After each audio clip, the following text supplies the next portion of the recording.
Bapak Febrio Kacaribu, Chairman of Fiscal Policy Agency, Ministry of Finance Indonesia, Mr. Ramesh Subramaniam, Director General Southeast Asia Regional Department, Asian Development Bank, Bapak Dadan Kusdiana, Director General of New Renewable Energy and Energy Conservation, Ministry of Energy and Mineral Resources, Ibu Nani Hendiarti, Deputy for Coordination of Environment and Forestry Management, Coordinating Ministry for Maritime and Investment Affairs, Ibu Luh Nyoman Puspaudewi, Director of Energy Conservation,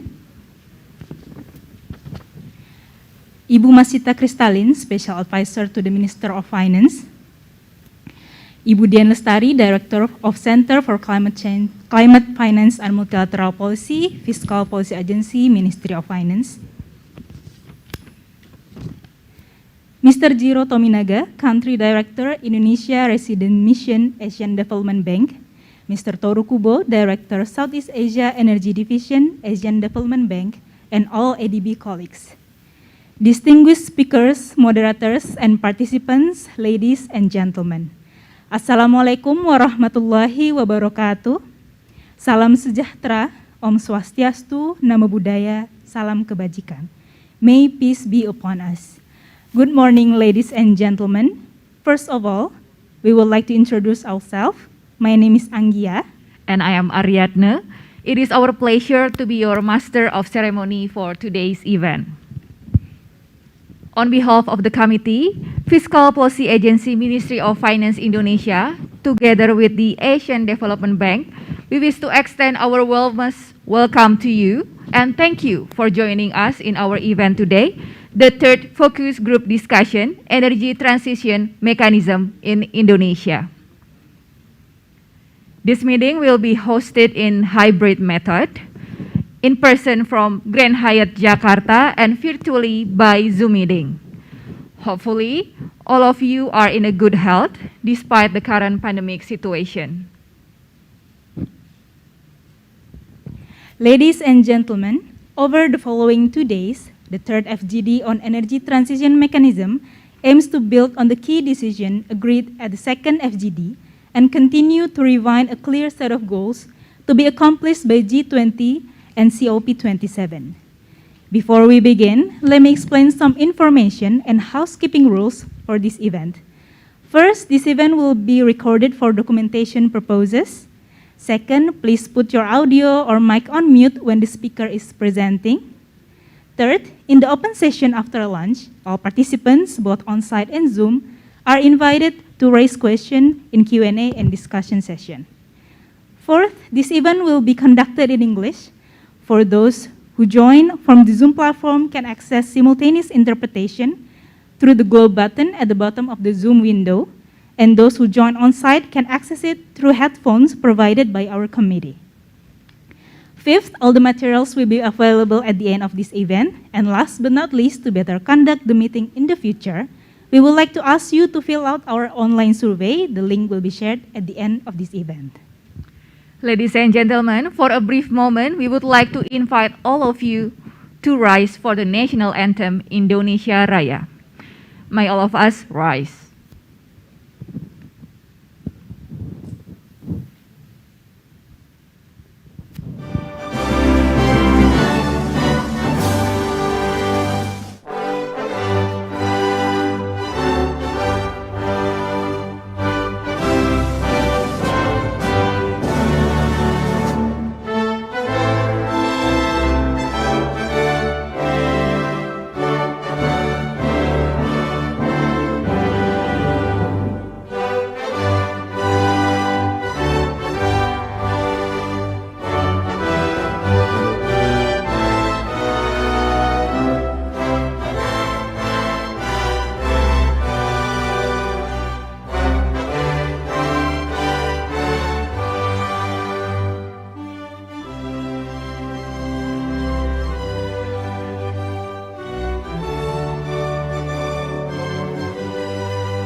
Ladies and gentlemen, allow us to explain our agenda today.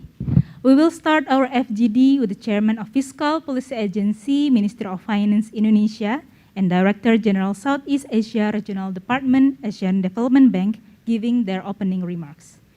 Afterwards, we'll move on into our main agenda. First, dialogue with stakeholders.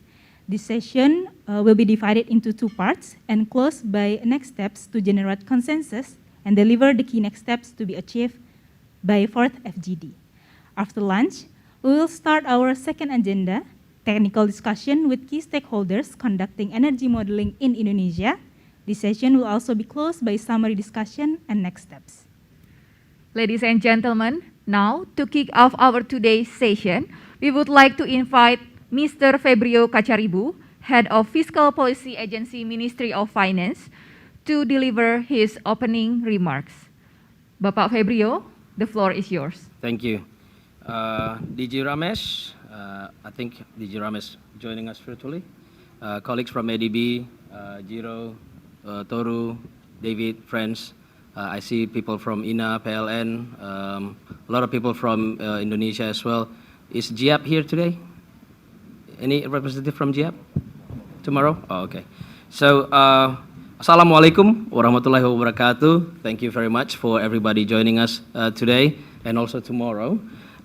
Really nice to see all of you, all of the, I think, interested parties, but also really encourage people to see development that we are working on together.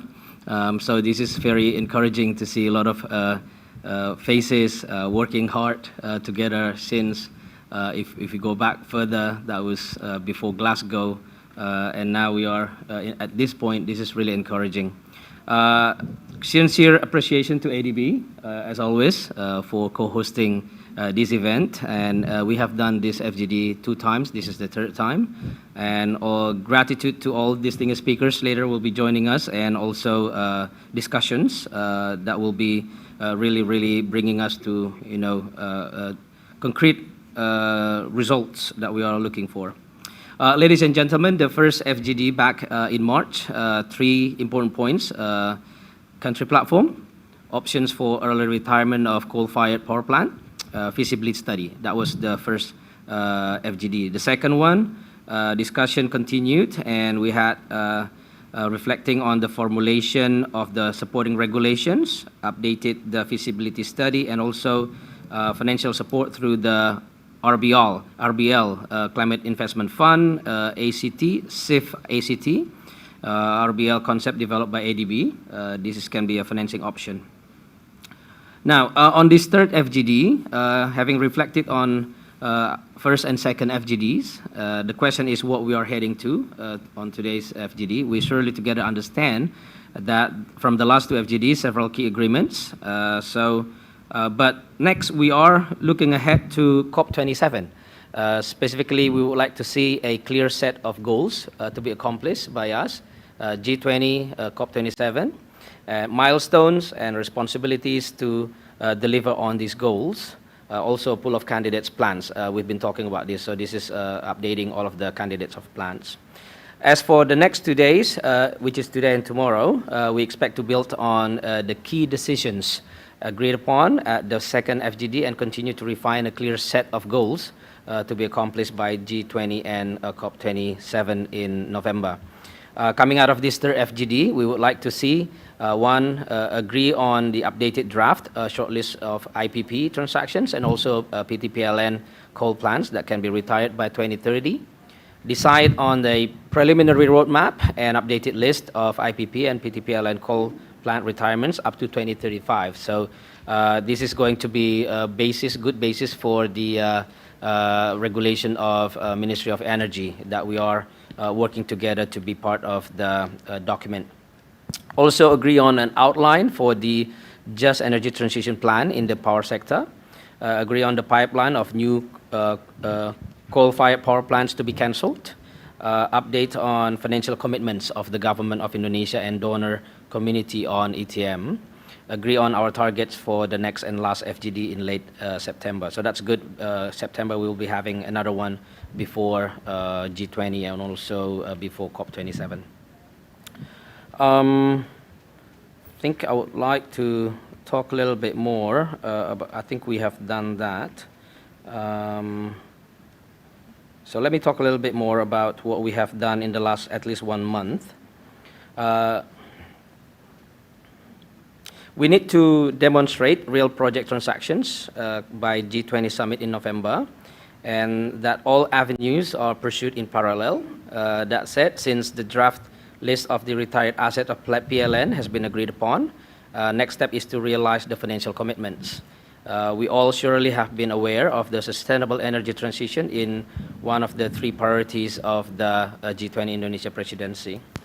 ADB, along with the other MDBs, particularly need to accelerate conclusion and the implementation of the ETM scheme, particularly the financing mobilization, including the process of pitching for the funding from SIF ACT investment plan.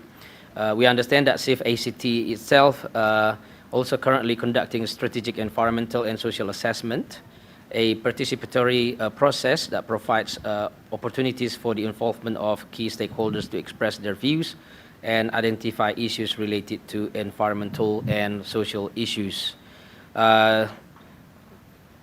Indonesia Minister of Finance, we continue to drive the implementation of ETM, including through fiscal support.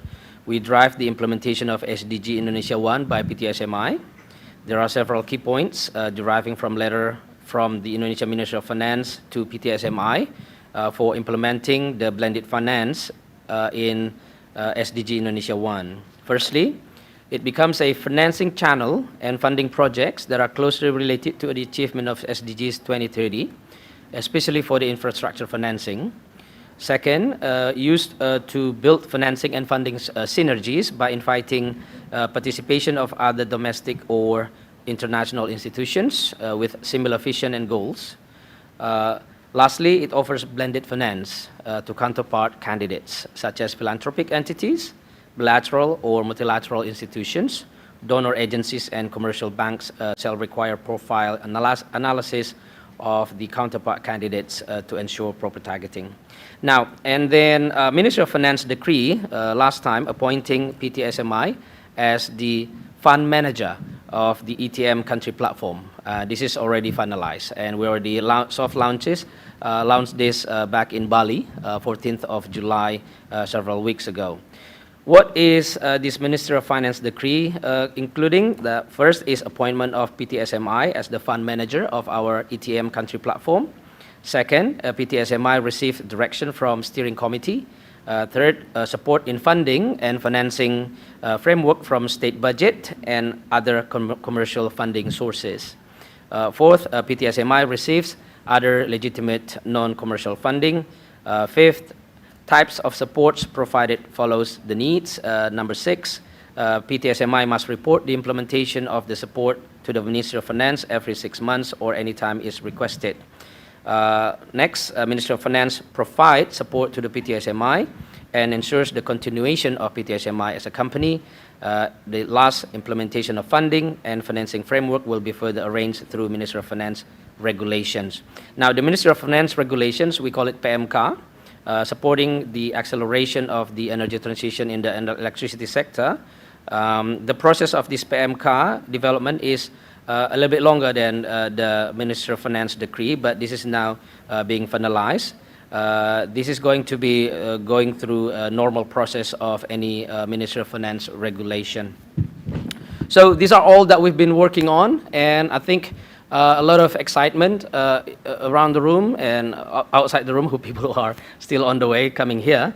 So let me conclude by thanking all of you for your time and your expected valuable insights into today's discussion. I hope that by today we can come up with FGD generating consensus for the overall goal for G20 Summit, related decisions timeline, key next steps to be achieved by our next month's FGD. But more importantly, discussions are good. We like to continue our discussions, completing all of the necessary infrastructures coming from the regulations and also the supporting regulations, including carbon market, carbon pricing, everything that we've been working on. But everybody understand we need to come up with the first, second transactions. Bear in mind, whenever we are continuing this discussion, that's good. We are completing all of our necessary infrastructure in terms of regulation, etc. But keep in mind, by November, we have to have at least one or two first transactions to be announced, to be committed. So let's work around that target with high-spirited discussion and more down to numbers and calculation. Concept is still ongoing. We're preparing for all of the regulations, but keep in mind that we need to have something to showcase. And this showcase is not really too far from our imagination. This is no longer an imagination. We can start talking about numbers, talking about structuring the product, talking about negotiations with the interested parties. And I would like to see clearly, since ADB, since the beginning, is our main strategic partner, so I would like to clearly see ADB will be also being a strong part of the first one or two transactions that we are going to do by November. So by that, say thank you very much for your attention. Have a very good discussion for FGD today and tomorrow. Thank you.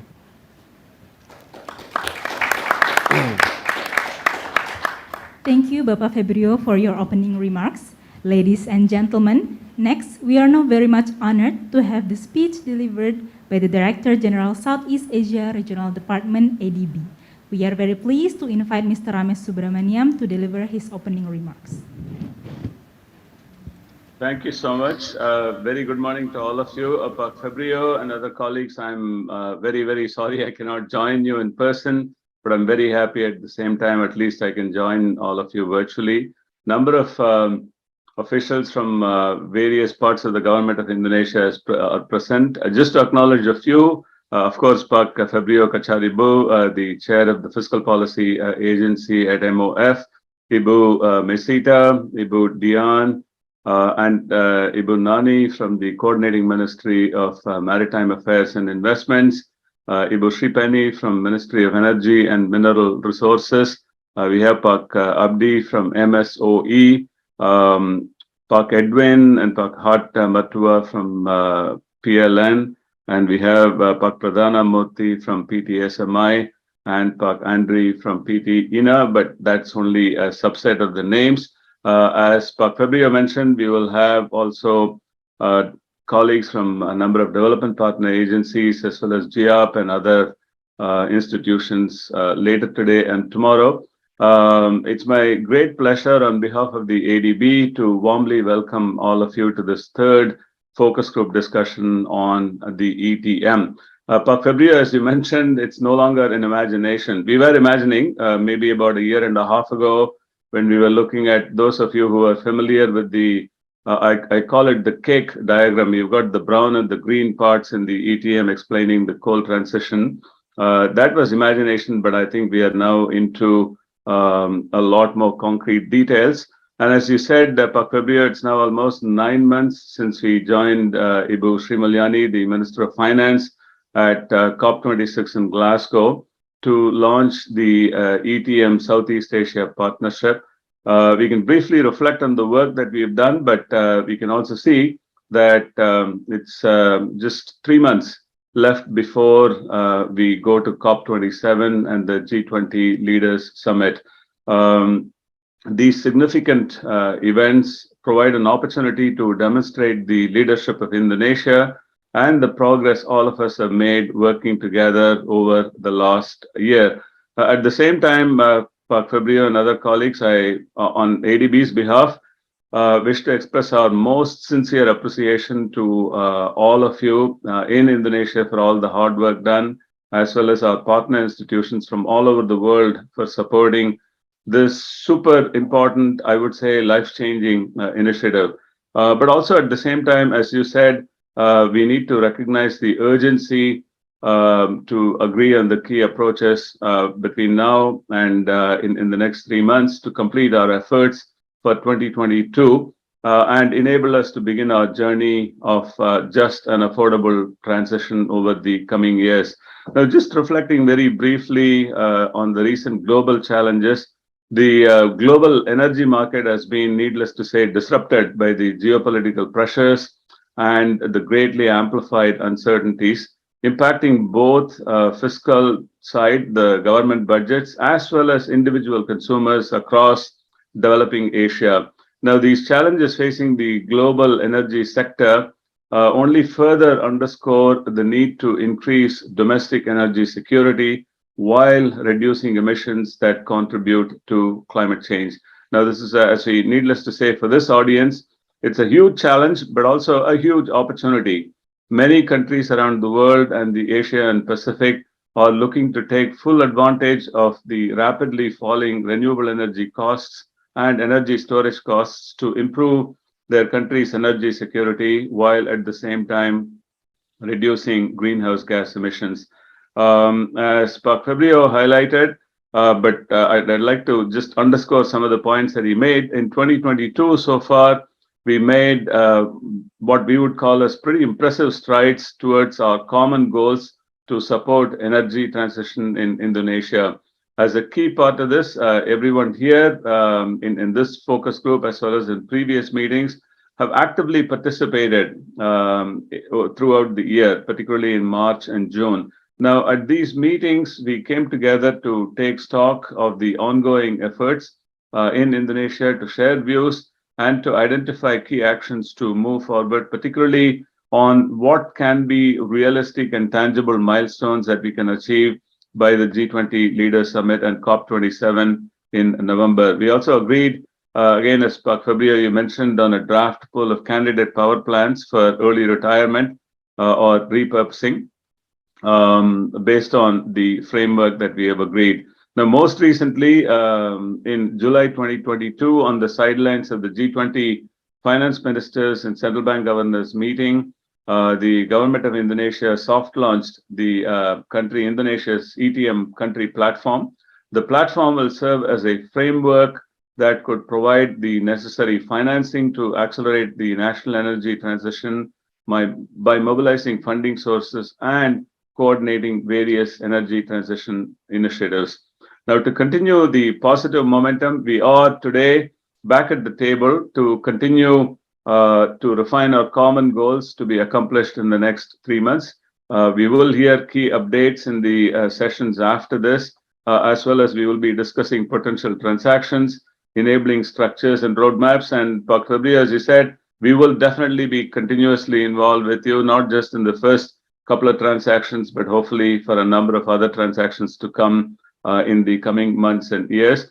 Just to highlight our common objectives for this FGD, first, to agree on an updated draft shortlist of IPP transactions and PLN coal plants that can be retired by 2030. Number two, decide on a preliminary roadmap and updated list of IPP and PLN coal plants retirements up to 2035. Third, agree on an approach to implementing a just energy transition in the power sector. Fourth, agree on the pipeline of new CFPPs to be cancelled. And finally, fifth, update on financial commitments by the government of Indonesia and the donor community on ETM. Now, the latter is going to be quite critical as well. Now, through discussing these 5 elements, we hope we will also be able to agree on the targets for the 4th and final FGD for this year in early October, leading up to COP27 and G20. On ADB's behalf, I look forward to fruitful discussions today and tomorrow, and our continued daily work. In fact, I'll say hourly work or work by the minute. Super hard work being done by teams on the government of Indonesia as well as at ADB and other partner institutions. It's the critical task of our generation for many future generations to come. Let me once again express our sincerest appreciation to the Ministry of Finance, to Pak Fabio, yourself, for hosting this FGD, and everyone for joining today and tomorrow. Wish everyone, although I'm not able to join in person, all of my colleagues are there. Wish all of you a productive and successful discussion. Thank you so much.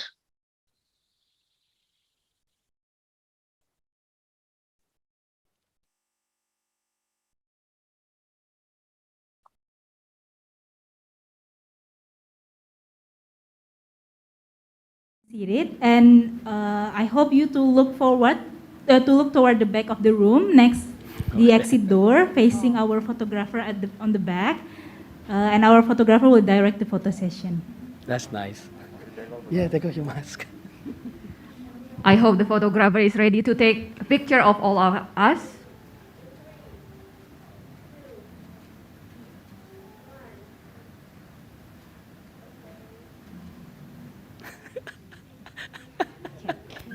Thank you so much. Ladies and gentlemen, we will start our first part of our first session. Session 1A, Dialogue with Stakeholders. This session will be led by our moderator, Mr. Toru Kubo, Director of Southeast Asia Energy Division, Asian Development Bank. To start the discussion, Mr. Toru, we hand over this agenda to you. Yeah.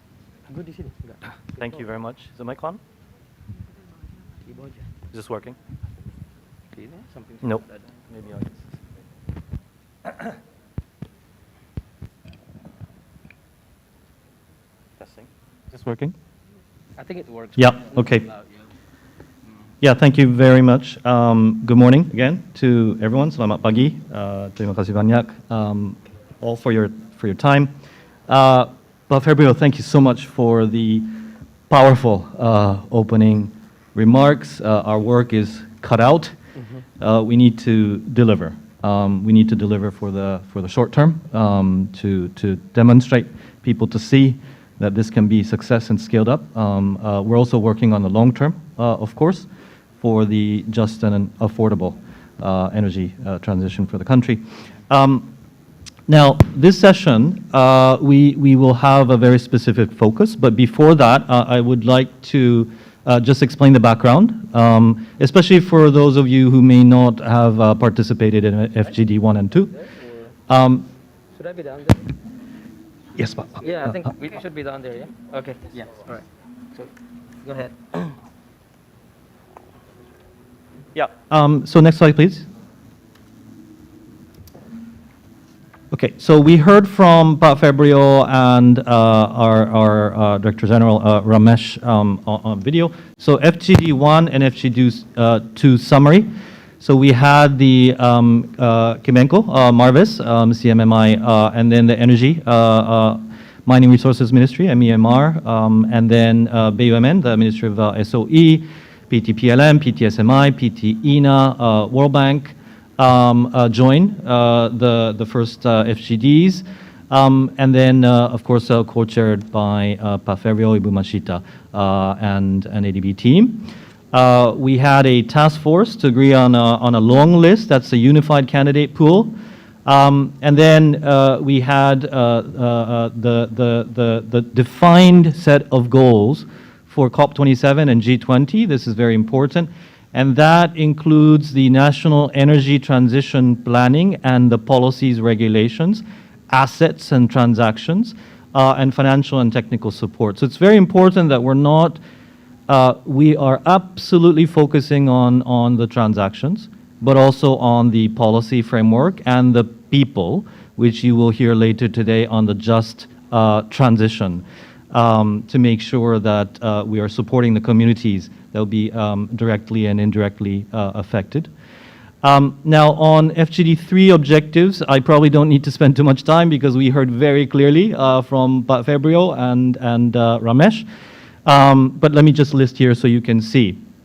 So, today we want to discuss and agree on the prioritization framework. I wish we had the BUMN, but we had very clear instructions in the FGD2 that to go from the long list to the short list, we need to have a common view on the prioritization framework. So you will hear from the feasibility study team right after this on the prioritization framework, and then a draft short list to focus on, and they're the PLN plans, and then the IPP transactions.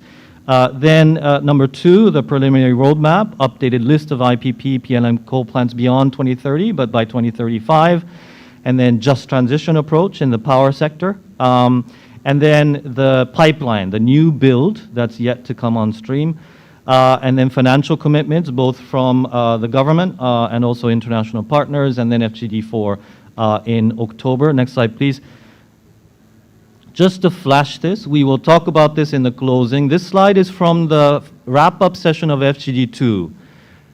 It's quite important. We had all agreed that we will focus on these elements. I won't go through one by one, but we would like to see updates and fill in those X. The X is to be filled in by G20 COP27. So we need to really make progress between now and FGD4, which is the last FGD before G20. Next slide, please.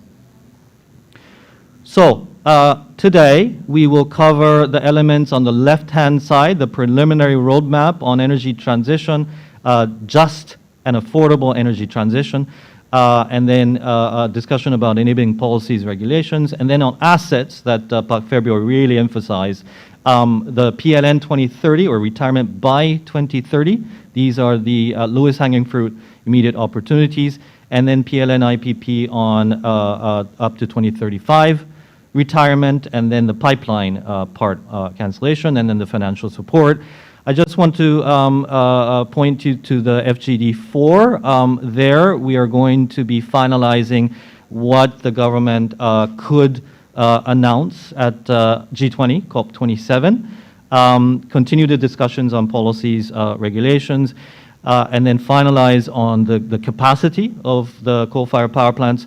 But also, we will talk about the clean energy and the grid investments, because there is a temporary oversupply, overcapacity on the Java, Bali, Madura grid. But according to RUPTL, the demand will catch up by 2028, 2029, and we all need to make sure that there's reliable and affordable and sustainable energy supply. So you will hear, those of you attending the afternoon session today, we will hear from many parties working on that long-term plan, the decarbonization and net zero strategy. And then we will talk more about it in FGD4. And then discuss the implementation activities under ETM country platform in 2023. And finally, we will hear more, we will know more from the international partners on the financial contributions. Okay, so that is just a snapshot on FGD3 and 4. We are going to invite the feasibility study team leader, and for those of you, just to recap, we had a competitive process for the feasibility study. We received very, very good proposals. The winning team is led by KPMG. Many of you probably worked. Very strong in the energy sector, especially on financial aspects, commercial. Then Mott MacDonald, who's the anchor on technical aspects. And then Pinson Mason, so covering the commercial, technical, legal aspects. So the team has been working super hard. So the team leader, Andy, will present to us on that left-hand side that you see on the screen, the preliminary roadmap, and then the PLN 2030 retirement, and then 2035 retirement. So we will focus on that, and again, coming back to the chairman, Pak Febrio, we need to really make decisions. And then after this, we focus on those transactions to bring in the partners on and see how we can actually enable a coal to clean energy transition. Okay, so I'll pause here if there are any immediate questions from the participants. And if not,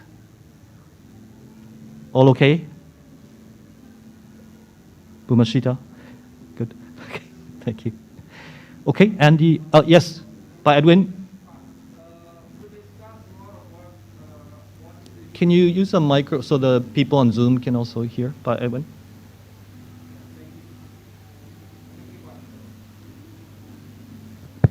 Okay, thank you. Sorry, Pak. Thank you, Pak Toro. We will discuss about the units that we will choose before 2030 and then the units that we will choose after 2035. What we would like also to hear is what is the methodology that ADB will help PLN in choosing or selecting the units, Pak. And not only about selecting the units, but also what is the criteria that we will have your help in doing retirement of the units, Pak. So I think we have discussed more about the list of the units, yeah, before, Pak, yeah. So then right now, I hope that we can focus on how we will be able, say, to choose one unit, or the way the ADB will have PLN, whether RBL or something like that, Pak. That's my thought, Pak. Thank you. Thank you. Thank you very much, Pak Edwin. Yes, absolutely. So Ibu Nelly, if you recall in FGD2, she really emphasized that we all need to discuss and have a common view on the selection framework. What are the priorities to select the plans together with the draft shortlist? Also, the shortlist is dynamic. It's always a draft and we need to update because it depends on the PLN system situation and the demand growth. We need to remain flexible and be sure about the suitability. So Andy Craig, so Mr. Andrew Craig, he will talk about the selection criteria. And again, I want to emphasize this is not ADB feasibility study criteria. Most of the list comes from PLN, of course. We've been working with your team, and also ASTM, DJK, and many other stakeholders. So this is absolutely Indonesia's selection framework and a draft list. So let's talk about this, but it will allow us to focus on the transactions going forward. So if I may, Pak Edwin, let's hear Andy, and he will present on exactly what you said, and then we can look at the possible list of plans. Anything else? Anything burning before Andy comes? Are you ready, Andy? Yeah, okay. Right. Okay, thank you. So can we switch to the presentation?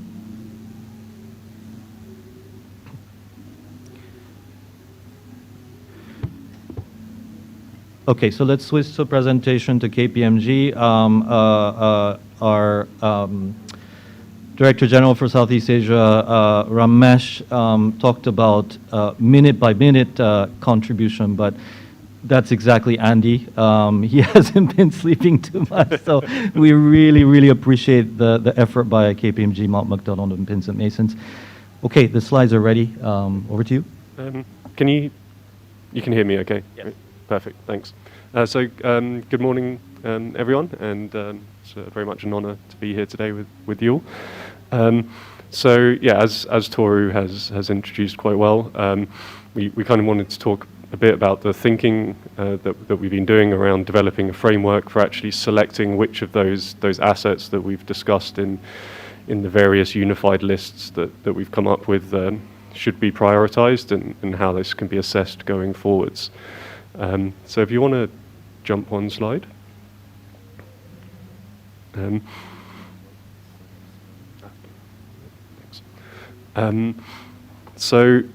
terms of what I'll discuss today, it's really about developing that roadmap out to 2035. As Toru mentioned, this doesn't have to be fixed in stone, but this will help demonstrate the viability, plan the resource needs, and identify the initial transactions by doing this. There's two real asset classes that we'll discuss. There's the PLN assets, where the retirement sort of can be planned quite well and based on some key parameters. Retirement of IPPs will depend upon outcomes of negotiations with multiple stakeholders, and so there's probably a level of flexibility that will be required there. Security of supply is a critical consideration when prioritizing which assets to retire, and I know PLN has been thinking about this a lot in terms of coming up with potential assets up to 2030. After security of supply, retirement of assets with the highest future costs and emissions would minimize the cost to consumers and taxpayers in Indonesia, as opposed to looking at book value, which is more of a consideration of historical or sunk costs. But if we minimize the future costs, this should actually be the best outcome for Indonesia. Yeah, as Toru mentioned, the roadmap will need to be reviewed at regular intervals to reflect the latest information and system evolution. And yeah, one final point when we talk about roadmaps to 2030 or 2035, this is really only half of the transition story. And so replacement power will be essential to system security and meeting net zero goals. And this isn't addressed in what we're discussing today, this morning, but will be discussed this afternoon. So let's see if this works. Okay, so following FGD2, an initial candidate pool of about 14 gigawatts has been reviewed and agreed. The key next step is then to develop the indicative roadmap to 2035. In looking at this, we split this into two main halves. So first, a roadmap to 2030, where the focus is very much on PLN assets, and in particular 9 assets that have been identified as priorities. And this is mostly due to their connection with the 500 kV grid, and therefore the lower impact on security of supply. The second part is then to talk about roadmaps from 2030 to 2035, which encompasses the rest of that candidate pool that's been identified. For the PLN assets in that, this can follow a similar process as for the roadmap to 2030, a little bit higher level, maybe with a little less technical analysis, as we don't know how the grid will evolve in so much detail, but also the IPPs. And as I mentioned earlier, here the retirement cannot be so easily dictated. It's going to have to come from a negotiation. So the timing and the exact IPPs to be included will evolve over time and will depend on those negotiations with private sector stakeholders. Next one. Okay, so looking to 2030 and focusing on those 9 initial assets. Next one, sorry. So we've been discussing a multi-step process to shortlist and prioritize plants for closure. The first couple of steps of this have been completed already. We've developed that candidate pool amongst everyone, and there has been a shortlisting of these 9 plants for retirement pre-2030. So then the question becomes, how do we choose from within those 9 plants, what should be the first assets that we look to tackle?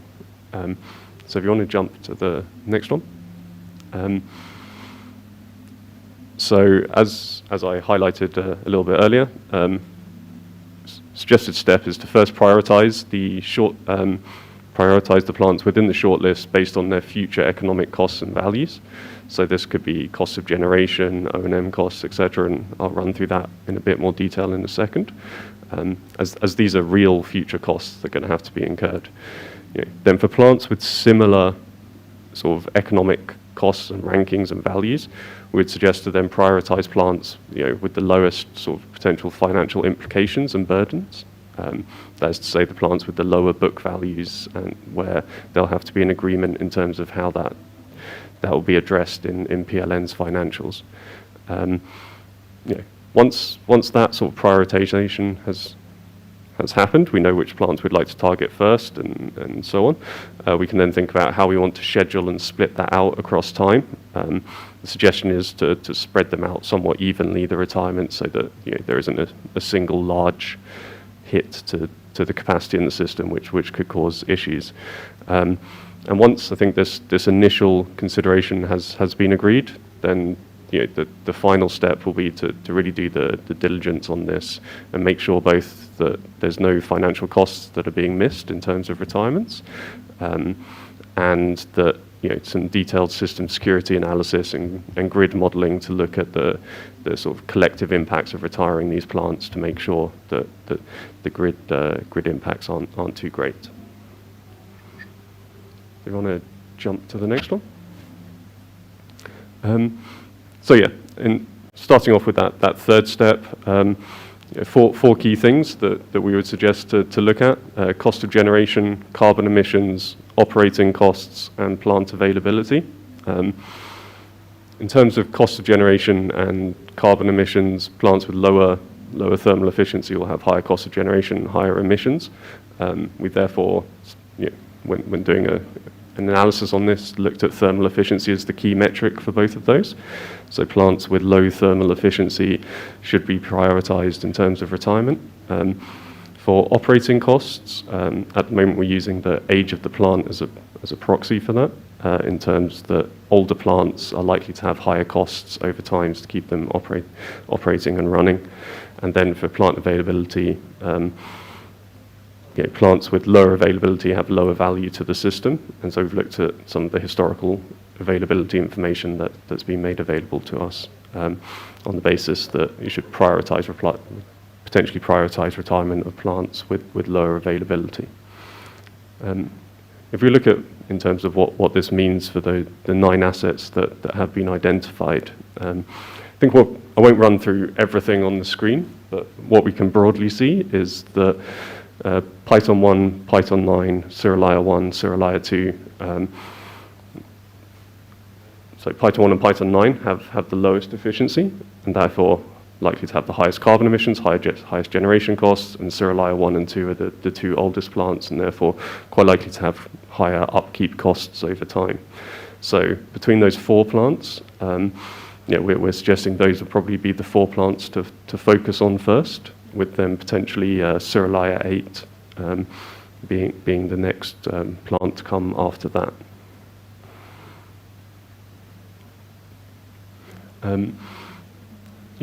And then we've also then looked at the book value in terms of what the financial impact could be to PLN or MOF.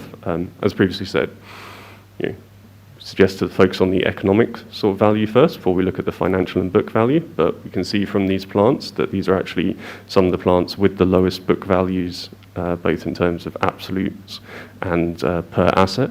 So focusing on these 4 plants would also seem to make sense from the financial impact to PLN or MOF viewpoint. So broadly speaking, keeping those 4 assets still appears to be the sensible way to move forwards. Jump on that. And so if we focus on retiring the assets in terms of the priorities identified by that framework, we've assumed the first retirement would occur in about 2025 to give time to prepare and agree procedures, and then essentially look to retire the plants with the lowest rankings first, and such that all the plants would shut by 2029, so would target about 1 gigawatt of retirement per year, but sort of spread that across the period. So that's the sort of initial sort of roadmap up to 2030 that we think would make sense, and the framework that's applied. If we jump to the next one, the next steps we would see here would then be to review some of the metrics, cost parameters, and contracts in detail to ensure that all the key future costs are being collected, including any differences in retirement costs, just to confirm on those metrics. And then confirm the mechanism for addressing any financial implications of early retirement for that first sort of tranche of 3 to 4 assets. And then the roadmap can probably be locked in and finalized amongst all the key stakeholders. Whilst that's happening, a system stability analysis, looking at the actual grid load flow impacts of removing the initial tranche of plants, will also be important, and this should be sort of conducted in such a manner such that if any issues are identified, we can perhaps move on to an alternative plant in the list. Next one. So in terms of looking for the framework to 2035, if we jump on. As I mentioned before, there's 2 key buckets of assets that we'll have to consider. For the PLN SOE assets, it's about, I think that's a typo, it's about 6 gigawatts of CFPPs in this grouping. We would look to follow a similar approach that spreads out the retirements evenly across 2030 to 2035, so about 1 gigawatt per year. and would suggest to follow a similar logic as we just discussed with the roadmap to 2030, where we prioritize plants with the highest future expected costs and carbon emissions, although have a little less focus on the technical aspects as the grid will evolve over time. For the IPP assets, the candidate pool currently assumes about 2.8 gigawatts of IPPs. That's out of a total of about sort of 16 gigawatts in Java, Bali, Sumatra. The selection of IPPs, I think it should be noted, is indicative only and can be expected to change as the retirement cannot be sort of easily dictated from above. It's going to have to be agreed amongst all the different stakeholders. For this reason, we've sort of assumed an asset lifetime to be shortened to 25 years for these assets, but sort of subject to retirement before, subject to such that there's no retirement before 2030, and everything is completed by 2035. So if you want to jump on.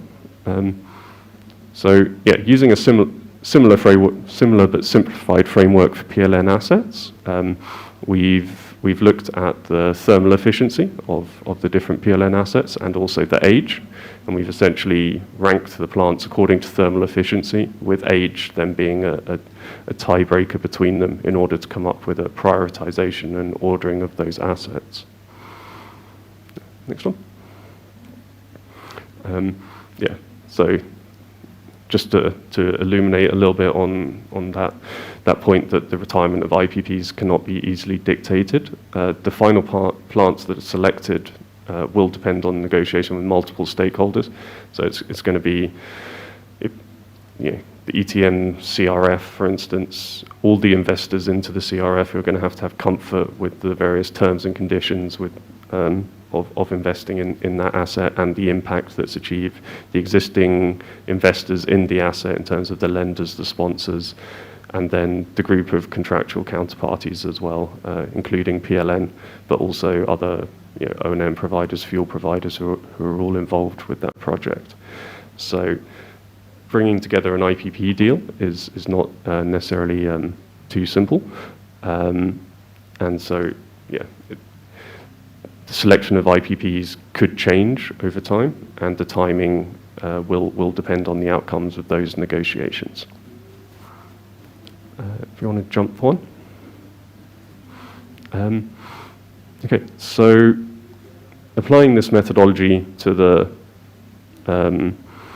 candidate pool that we have creates this sort of retirement schedule where we're looking at about 1 gigawatt of retirement of sort of SOE/PLN assets up to 2035, and then on top of that, depending on the lifetime and what can be negotiated, sort of different groups of IPPs may retire across time. And if we just want to jump onwards, can just go on one further.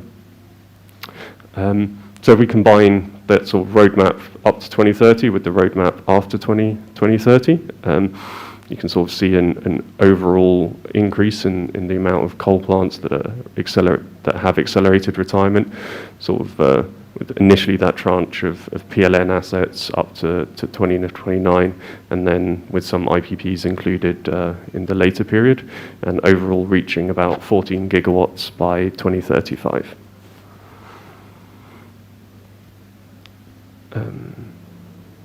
This is the full schedules together. I won't run through this at the moment, but I think we can come back to it afterwards if there's any questions. And one more slide. And so just to go back to those key messages. Important to create this roadmap, start our planning process. Planning of PLN assets is we can do with a bit more certainty. IPPs will depend on negotiations. Security of supply is going to be important, especially for assets in the near term. After security of supply, we should be looking at the future economic costs of these assets and the emissions reductions as a first priority.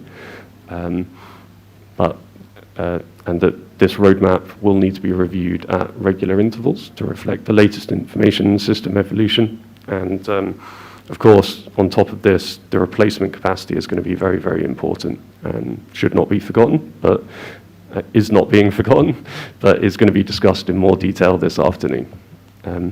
So I think that's it from me for this presentation. I'll pass to Toru, and more than happy to take any questions.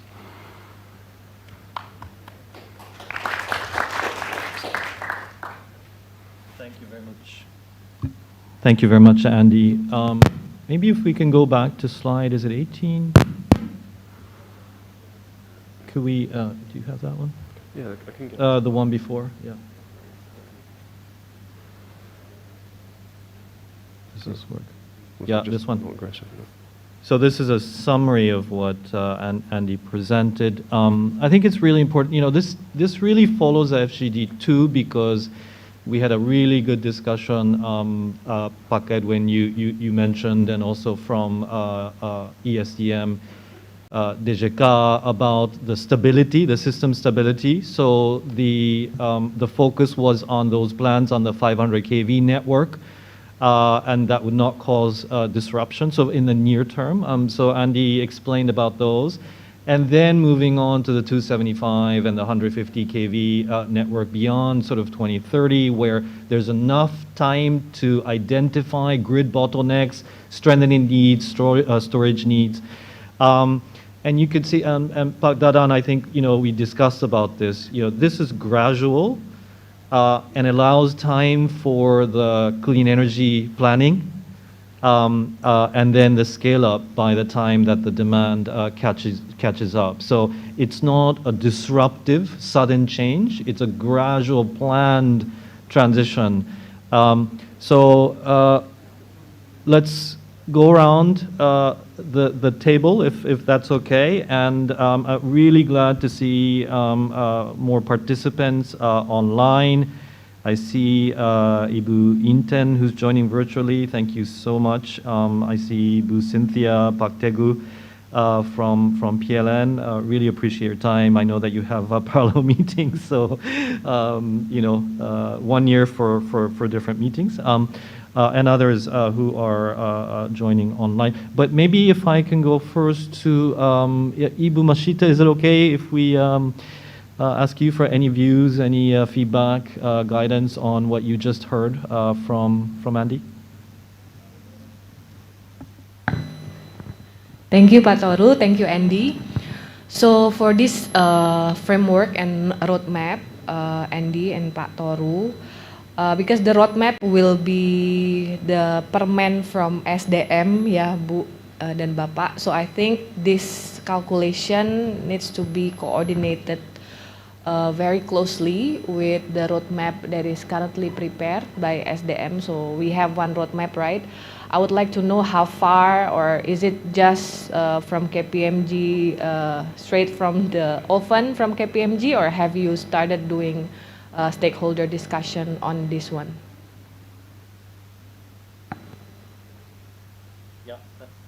Thank you very much, Bu Mashita. And so maybe just quickly on that, I think we would like to get a few questions and guidance. But on that, Bu Mashita, the team has been intensively coordinating with PLN and DGK on the list. So the list of 9 plans is very much consistent. We had a meeting with Bunani and yesterday with Kemenko, Marvis, and they had a very consistent list. So DGK, PLN. But on the timing, this is different. This is really based on sort of you know, discussions, but also the calculations. You know, it really has to be carefully analyzed. I would like to just ask David, our team leader, to supplement on the discussions so far. Especially David, if you can focus on specific sort of dialogue so far on you know, timing and next steps and analysis being done to coordinate with the authorities on making this a plan, national plan.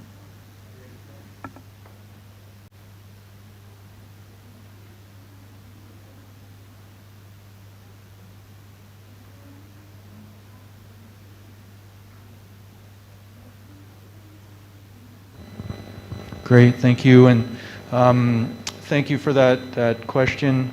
I think much of the focus up to this point has been very much on the list, because if we don't know which plants are the best candidates for retirement, it's very difficult to set a roadmap, and that's where our consultation has been very deep.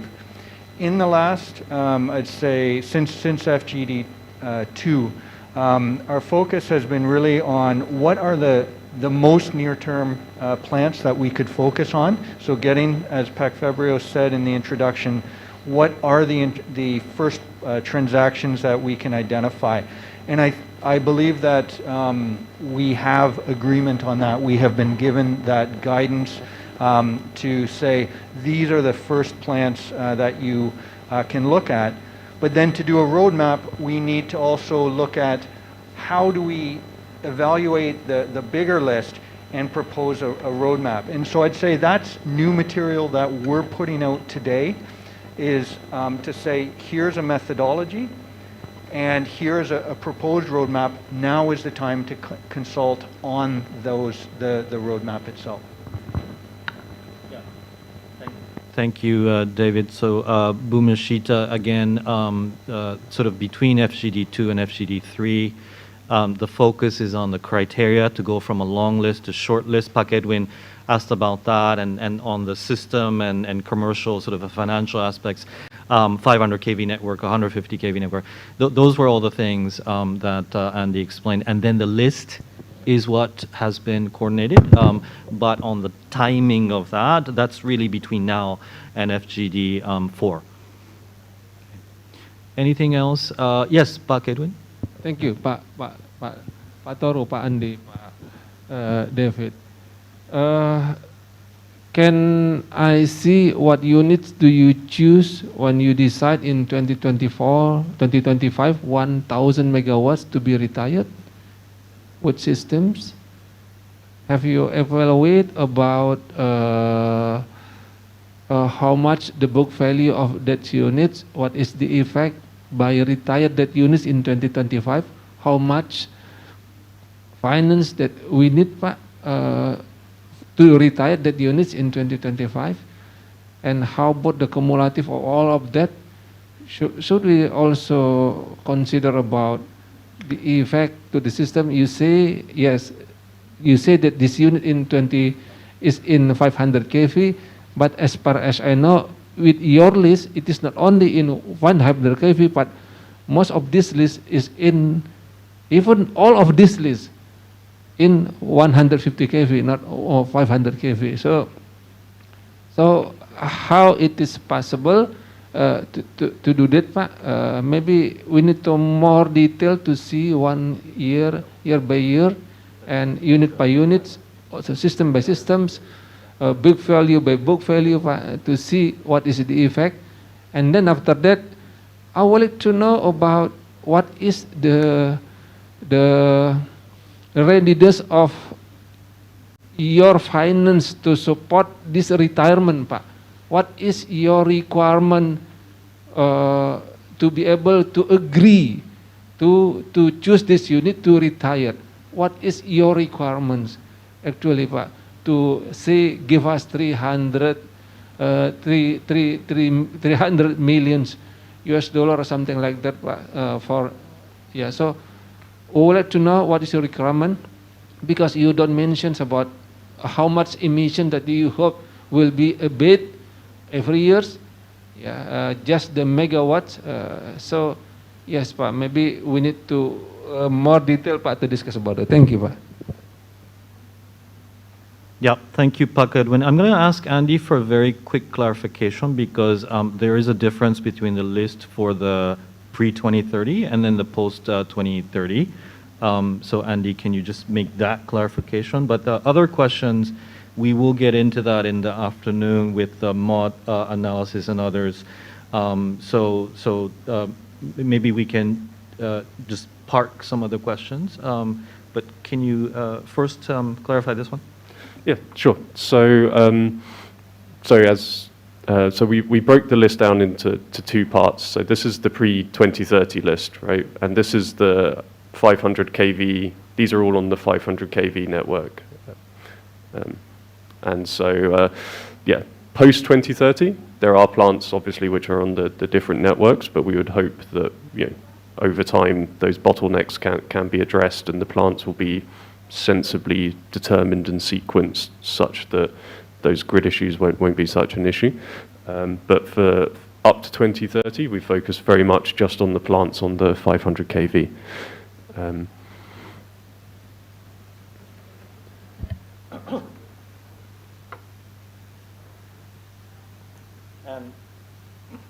And on your question, Pak Edwin, on the financial support that's necessary, this came up in our discussions with Ibu Nelly and Pak Rabin yesterday, Pak Edwin, that we need to, so this is the book value of those on the 500 kV network that your team has been looking at for possible early retirement. Those that could be supported, of course, through the ADB result-based lending, which we presented in FGD2, but we can present more in FGD4. And we're hoping that could be co-financed with KfW, AFD, possibly World Bank, many others. So the Ibu Mashita, there was a question on, you know, what is the support, fiscal support through the country platform with MOF and PTSMI on these plants, and then how could the international partners come in to keep PLN whole in a way, to retire these plants. So that's something that, Pak Edwin, we will not get an answer in this hour-and-a-half session, but I think we need to sort of plant that question and then move forward, because we have to focus on a couple of transactions and see where the partners come in. We're going to have a very beneficial session tomorrow with many potential donors and private sector participants. And then we need to hear from PTSMI and, you know, other key players on how we can combine sort of domestic and then also international concessional funding to support PLN. So, yeah. Pak Edwin, thank you very much. We don't have all the answers, but it is absolutely something we have to come to a solution on the first transactions that Pak Febrio emphasized, and then going forward. I would like to ask Pak Dadan, yes, please.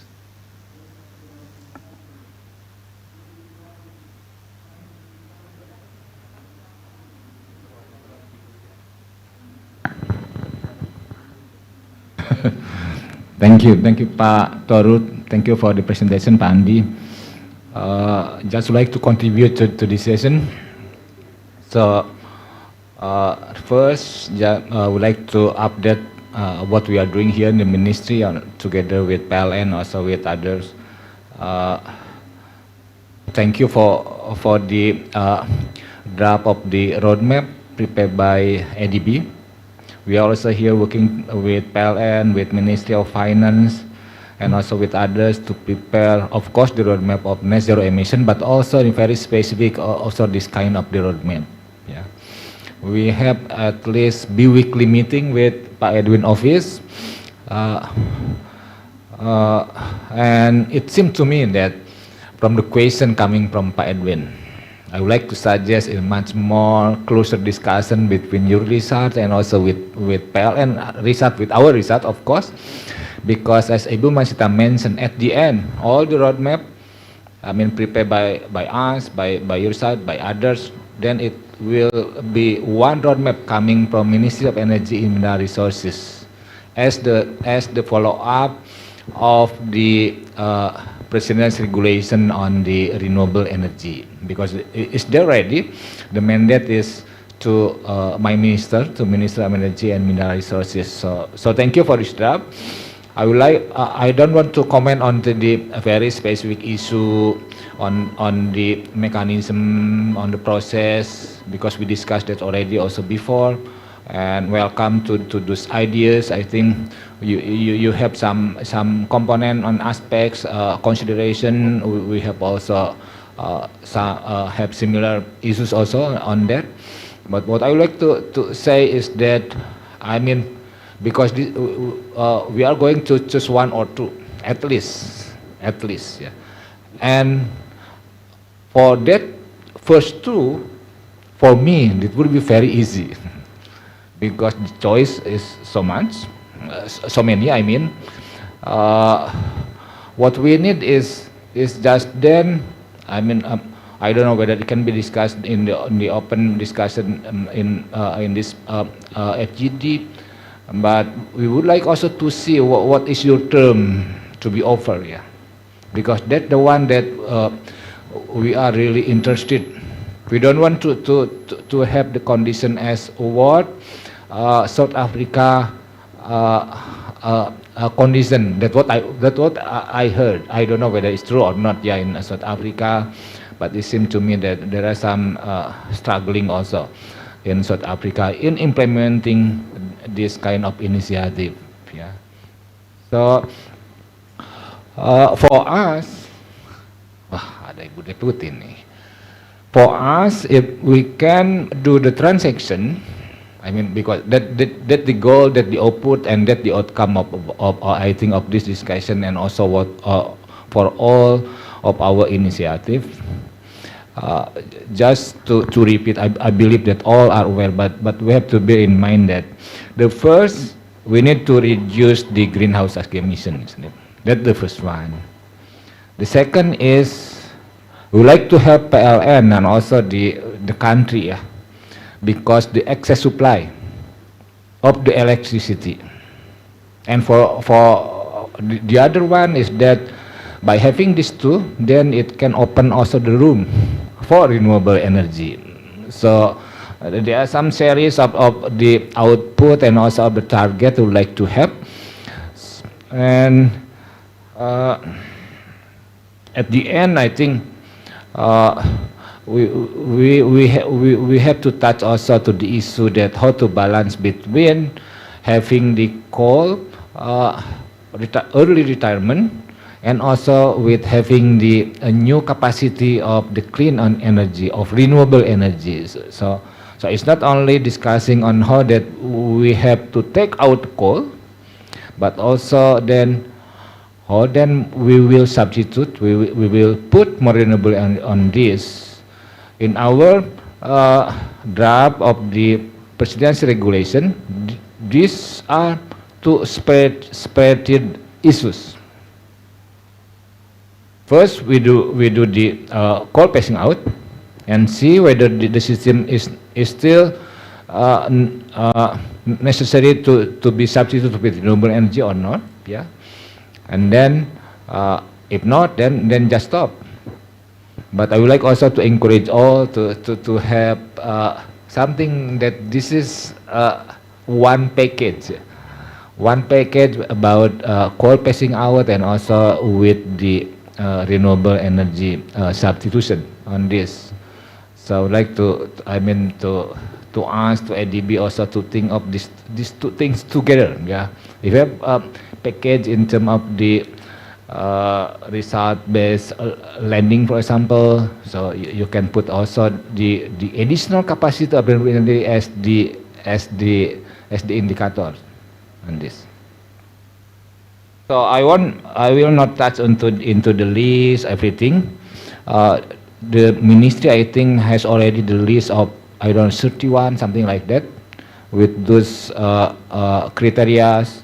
PLN also, I think, has much more detail on this. So again, I would like to repeat as my final contribution, just to have more comprehensive discussion technically with us, I mean with PLN, yeah.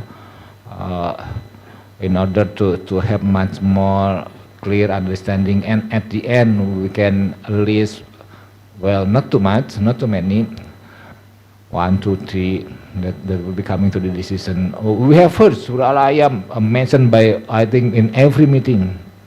Python is also the same one. So that one is indication probably that, yeah, we will be going to that one. Pacitan also, yeah. Thank you, Pak Toru. Thank you, Pak Andi.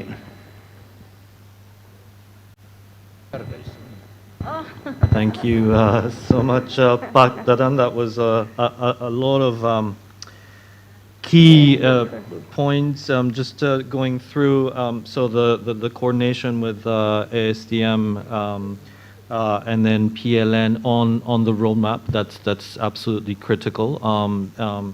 And so, Pak Dadan, in the FGD 1 and 2, we had sort of come to a consensus that the guidance was that there needs to be this short-term focus to have tangible, announceable transactions by G20 COP27. You know, this was a session co-chaired by Pak Febrio and Vice President Said from FEMIDB.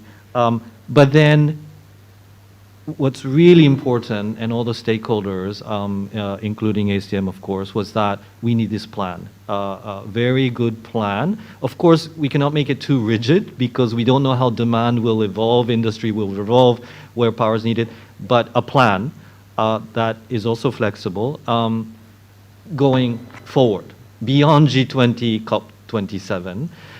So on the plan, you know, we need to have very close coordination. Pak Dadan, you know most, you know, in Indonesia, not just Indonesia, but there are many parties working on models. There's so many models.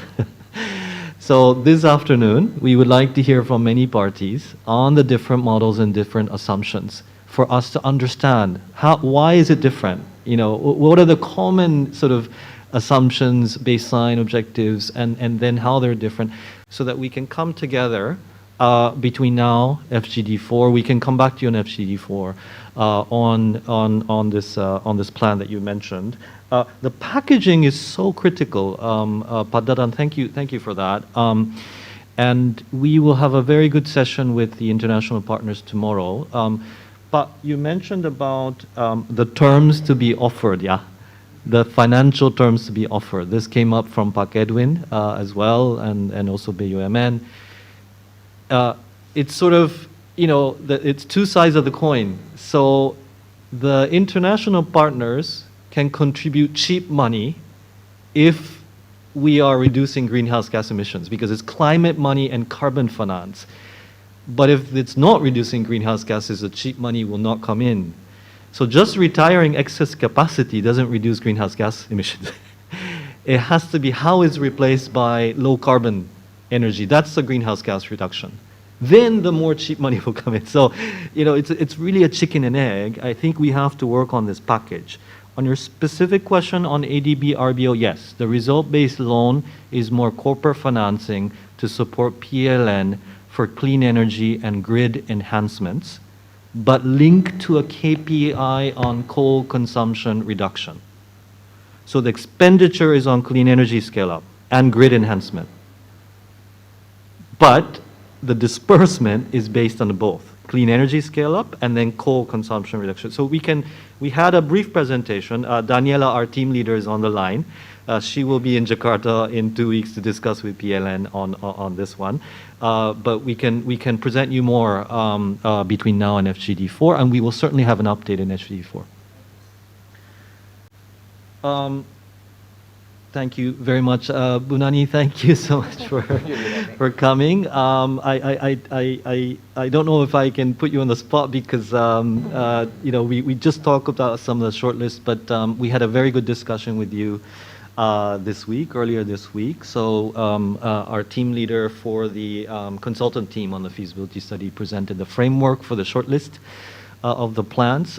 If you have, if I may ask for any guidance sort of going forward, any views on the list or selection criteria.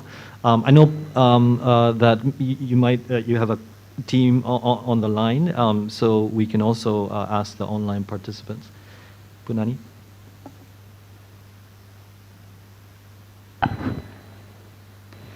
Yeah, thank you. So good morning, everyone. First, apologize for coming late. I had something to do first before I joined here, and I think I have a team here. It's an online and also here. Pak Ilham will follow the complete session for this today's FGD.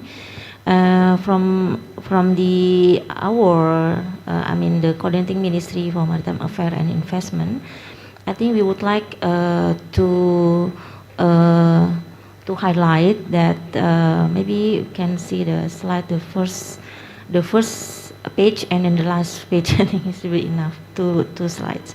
So I think we have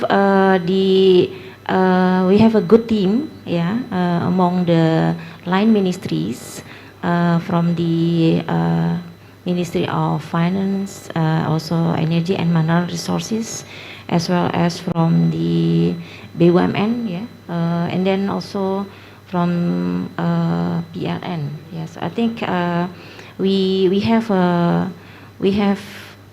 produced we call it list, master list, where basically the first long list coming from the Ministry of Energy and Mineral Resources, and then parallelly Ministry of Finance and PLN, they made analysis to select the priority from the list, yeah. So then we can have, we call it the phase 1 result.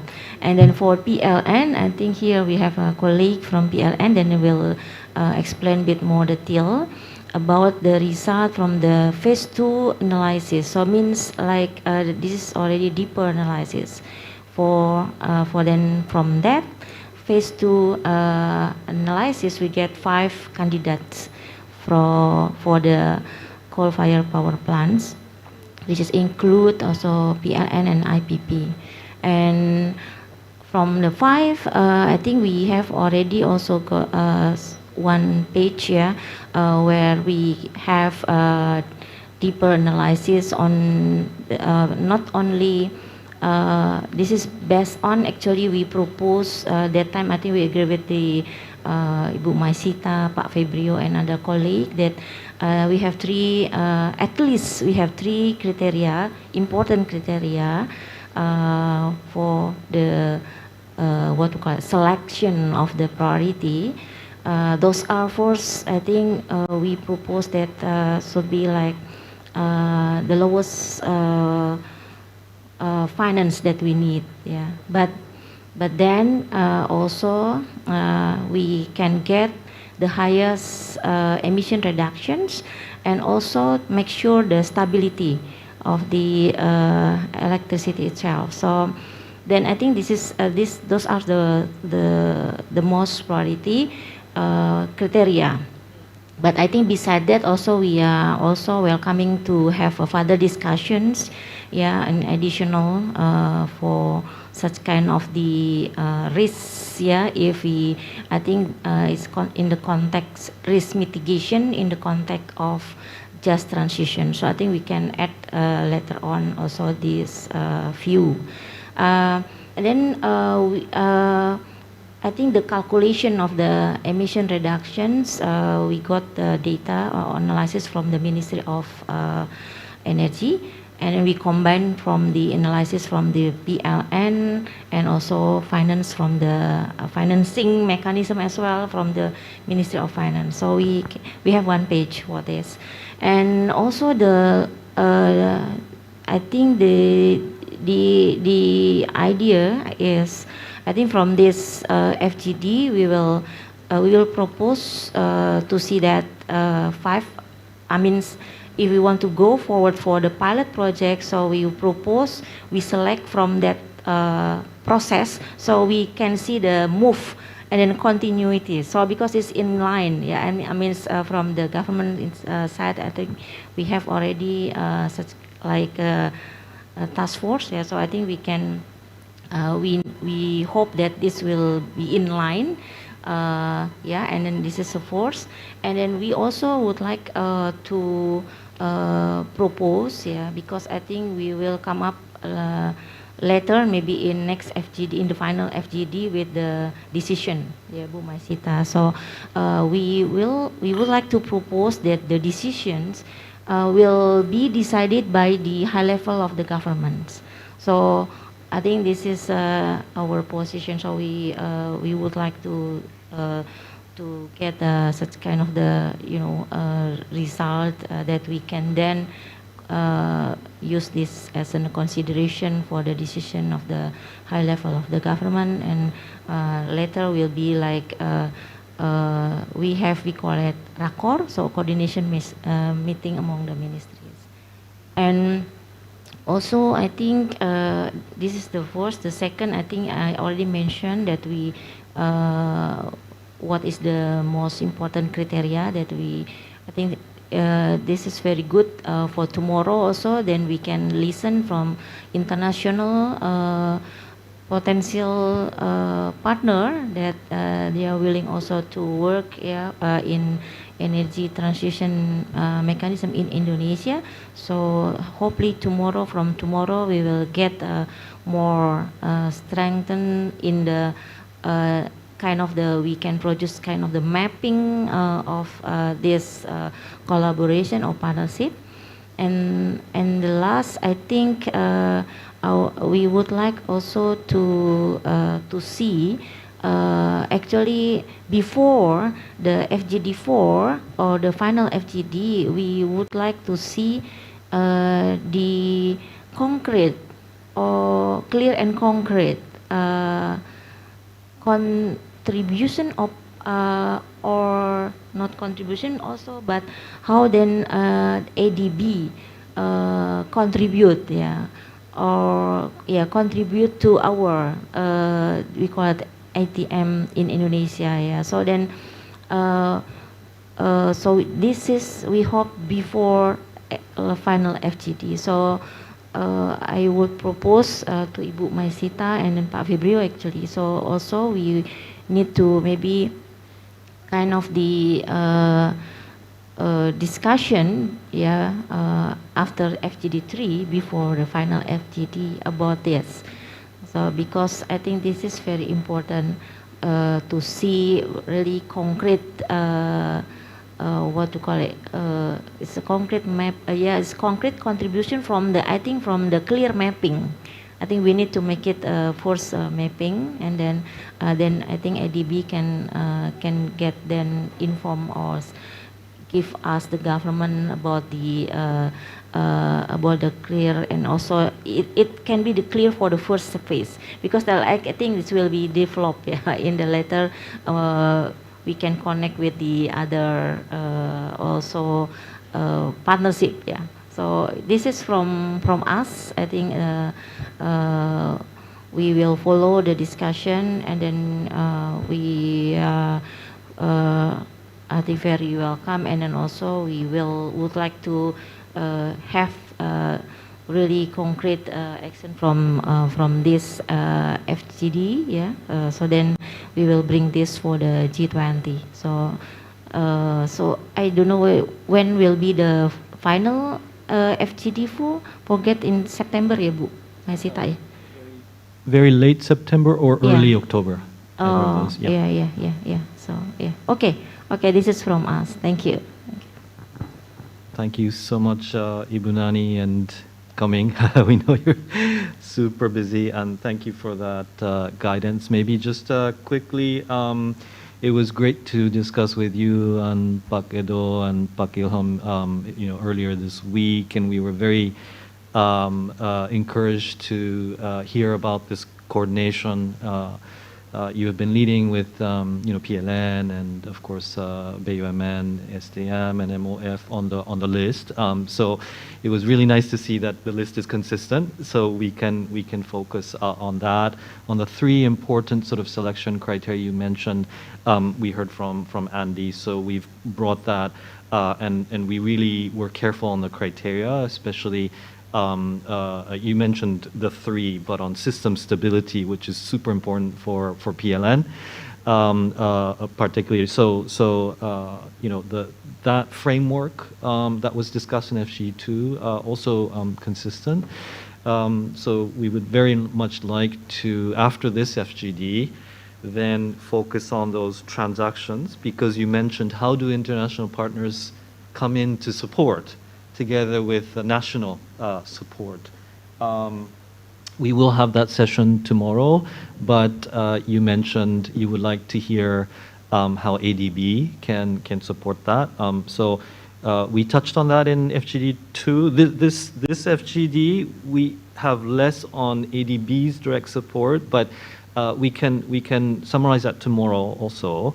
What we would like to do is make sure that many development partners are coming in aligned to support the government's plan and priorities. For example, on policy level, we're coordinating with the World Bank on a policy loan, and then for result-based loan also with others, KfW, AFD, and then on a project basis, and then this ETM planning. And of course, private sector partners who could come in. So we'll bring that tomorrow along with the international partners.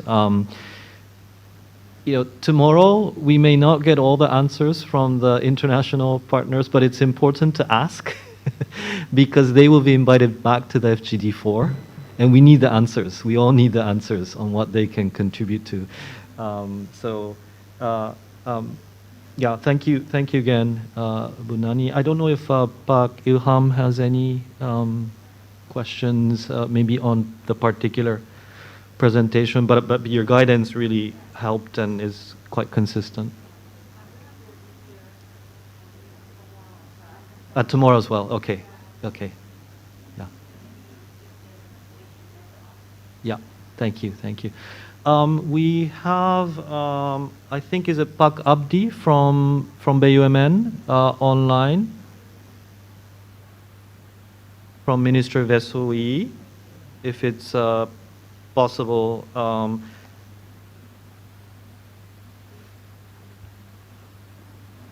Pak Ilham, I see you online.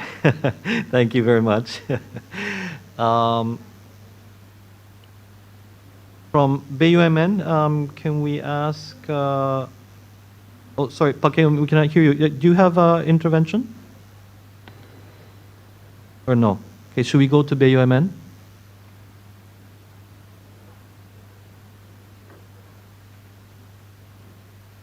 Can we turn on the microphone for BUMN? Is it Pak Abdi who's going to make the intervention?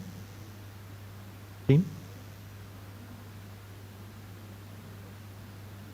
We had a pre-discussion yesterday with Ibu Nelly and Pak Rabin, but they have an all-day session with the minister today. So, but they said they will have the team participate today online. Maybe can we figure out so that they can come in, David, Rani? Yeah. In the meantime, I see Ibu Cynthia, Pak Teguh, Pak Bakara, thank you for joining today. We missed you last time you joined online because you were down. But thank you for delivering the presentation last time. Pak Bakara, anything on the presentation, the framework, the short list?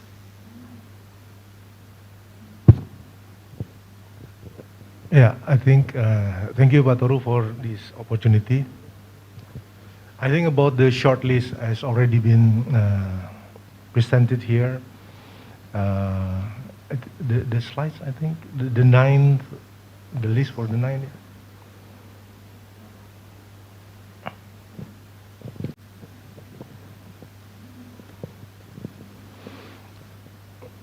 Yeah, I think this the one with the ranking, right? The ranking. As a priority, okay. Adjusted ranking. Maybe if I may, maybe kind of extended explanation on this. When we're talking about the ranking, what is the criteria for the ranking actually? Because we have, PLN have already tried also to calculate, try to select, say for us, maybe we are trying to prioritize for Suralaya and 1 and 2 as our prior candidates for this early retirement, especially using the mechanism for the write-off before 2030. So here the ranking is 3 and 4. I'm afraid later when we put it in the ranking 3 and 4, then it will not be eligible for, say, international organization to support this, because you already chosen that Python 9 and Python 1 as ranking 1 and ranking 2. So please have explanation on this. Whether maybe you also presented this as a ranking, then, but we can choose anything here, or every one of these, each of these power plant to be picked indifferently, meaning, yeah. Can you explain? Maybe Andy or Pak Toru. Thank you. Thank you, Pak. I'll ask Andy to explain. But just before Andy, first of all, this is a draft, and it was to explain sort of the different criteria. Because if you recall, Pakparan FGD2, there were instructions from this group to agree on a selection criteria and the framework to come up with this. Ultimately, it's going to be your list. And one important clarification is this is from the long list that we discussed in FGD2. So these are already high priorities. Yeah. So in fact, Andy, just behind the scenes, Andy had a traffic light signal. It was like green, amber, and red. But we had a discussion. There are no reds because this is a short list from a longer list. So like actually 3 and 4 is actually very high rank. But anyway, Andy, if you can explain. Yeah, sure. And I mean, the priority side in terms of the things that are ranked 1 to 2 or 3 to 4, it's the concept is actually relatively simple. Is to say the plants on the 500 kV are relatively fungible. They can be exchanged by each other.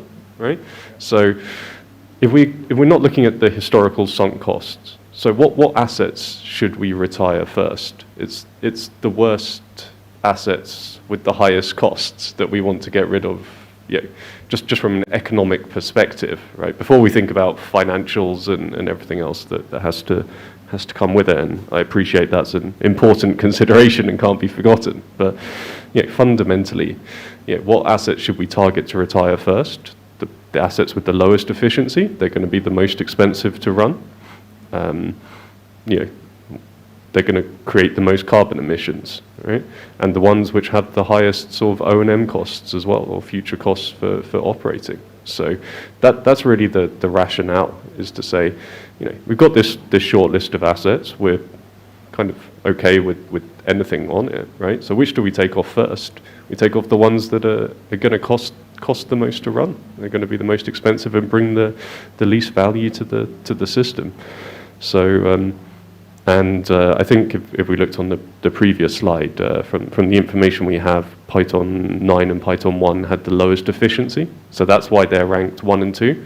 And then in the sort of next grouping of efficiencies was, I think, Suralaya 1 and 2 were in that grouping. So they were slightly more efficient, but they're also a bit older, so maybe the O&M's a bit higher. So that's why those two assets first, and then Suralaya 1, Suralaya 2. But yeah, I mean, I think a lot of these rankings you can also split hairs a lot and come up with a slightly different way of going forwards. But I think to echo what Toru was saying, I think it's just important to land on 1, 2, 3 plants, which we can then start to think about transactions. But yeah, Toru. Andy. Yeah, thank you again. So my name is Andri Setiawan. For those of you who don't know, I'm the representing INA in this whole process for ETM, especially on the IPP side. Just want to highlight that obviously we look at your list of IPPs in one of the slides that you have presented to us. So thank you very much, Andy, and obviously Toru-san. Just want to understand that Obviously, INA is working very closely with both ADB as well as PTSMI, as obviously PTSMI is the country platform manager. And we have very close discussion with them. In fact, we have also presented our short listed of IPPs to PLN. Obviously, it's still in the works. Nothing has been confirmed by PLN yet, but we are still talking to them.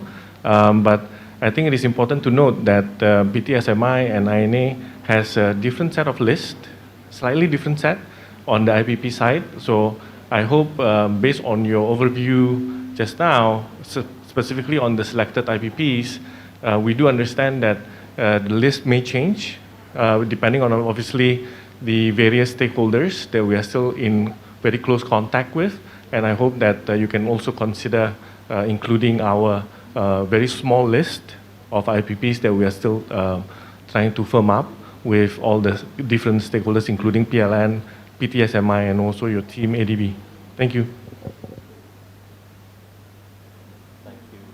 Thank you, Pak Andi. Pak Bakara, is that clarification, is that useful? I hope it answered your question. Yeah. And I see Pak Tegu on the line, so I would ask, like to ask Pak Tegu So as thank well. you, Andi. So I can understand how you came up with this, because you also calculated all the costs, yeah, when we're doing these power plants. Okay, I think thank you. Thank you, Pak Toru. Thank you, Papa. Pak Tegu, may we ask you? I think you're still on mute. Maybe can we enable the microphone for Pak Tegu from PLN IT team?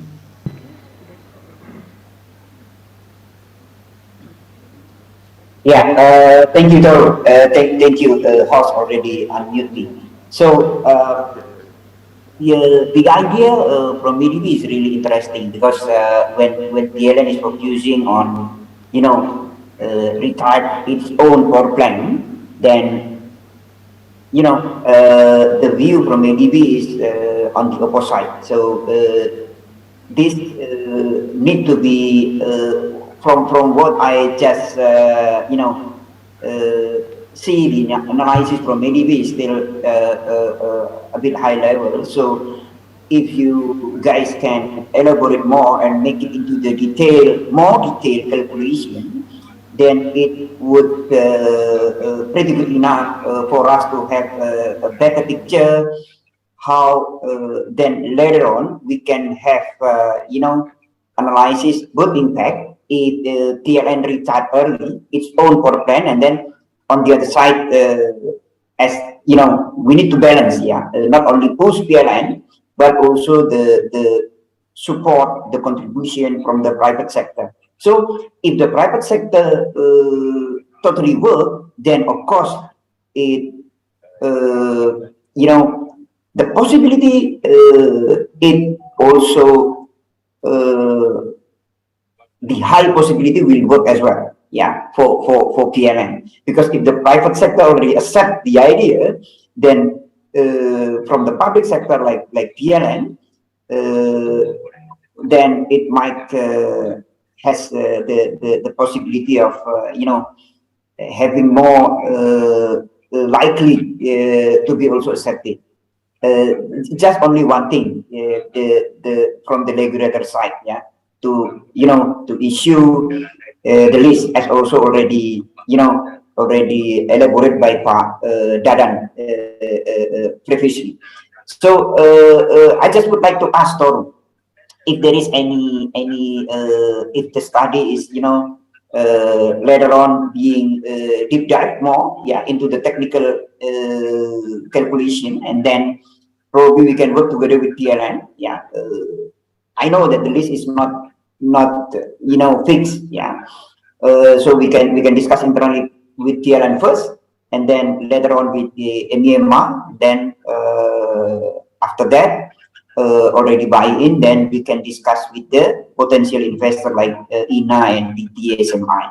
So if we can have the showcase from the contribution from the private sector, that would be really great, for Indonesia and also for ADB. So we can,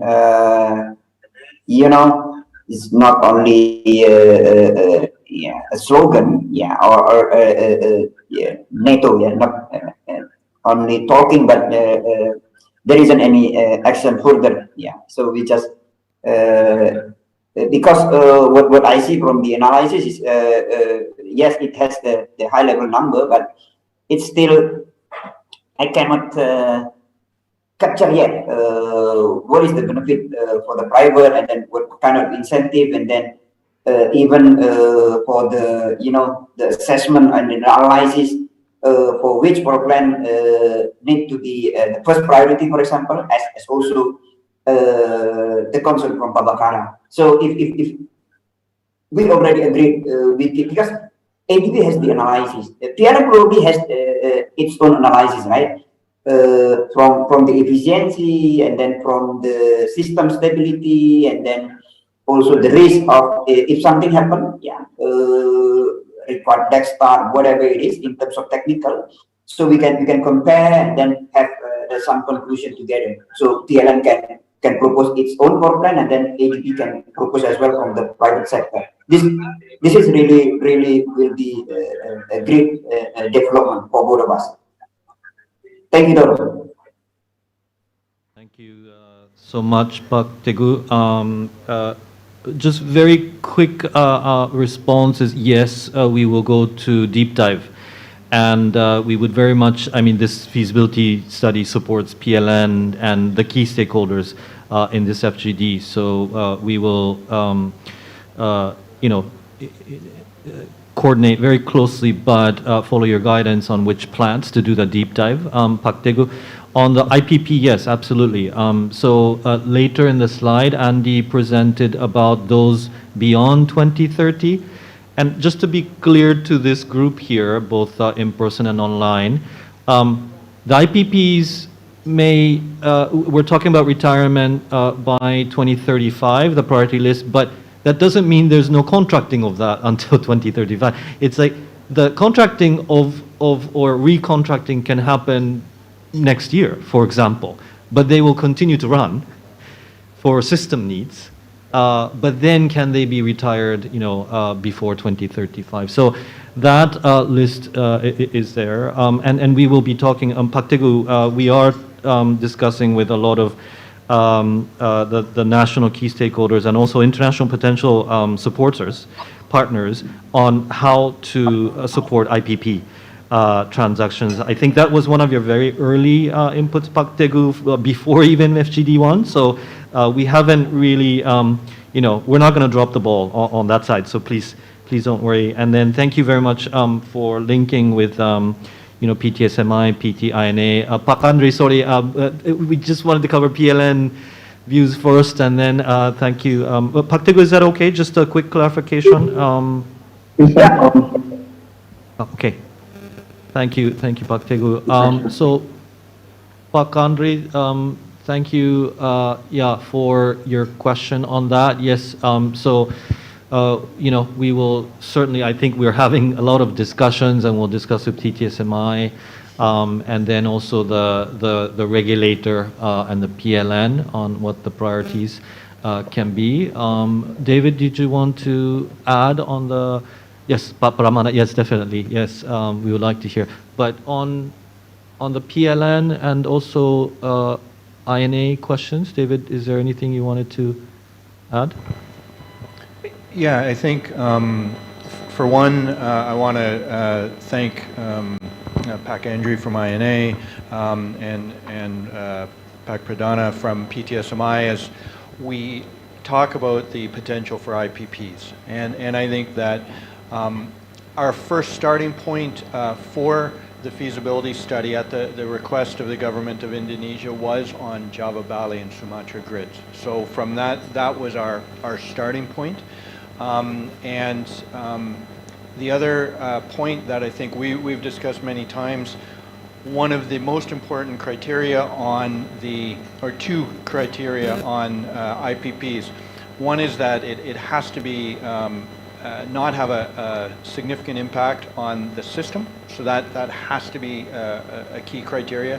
And the second is a willing set of sponsors who want to go through this transaction. So I think that we're very well aligned. I think we have more work to do to really find those first transactions. and then move very quickly to get as far as we can to start. And then the second point on PLN, to say how encouraged I am by the level of engagement on determining the pathway. We have spent a lot of time coming to that first list, and that's, I think we are very, very well aligned on that. Now today we have presented a draft, a framework for a roadmap, and now we need to get full agreement on that. So, you know, I feel really encouraged by this level of engagement, and thank you very much. Thank you, David. If we can please request Pak Pradana from PTSMI.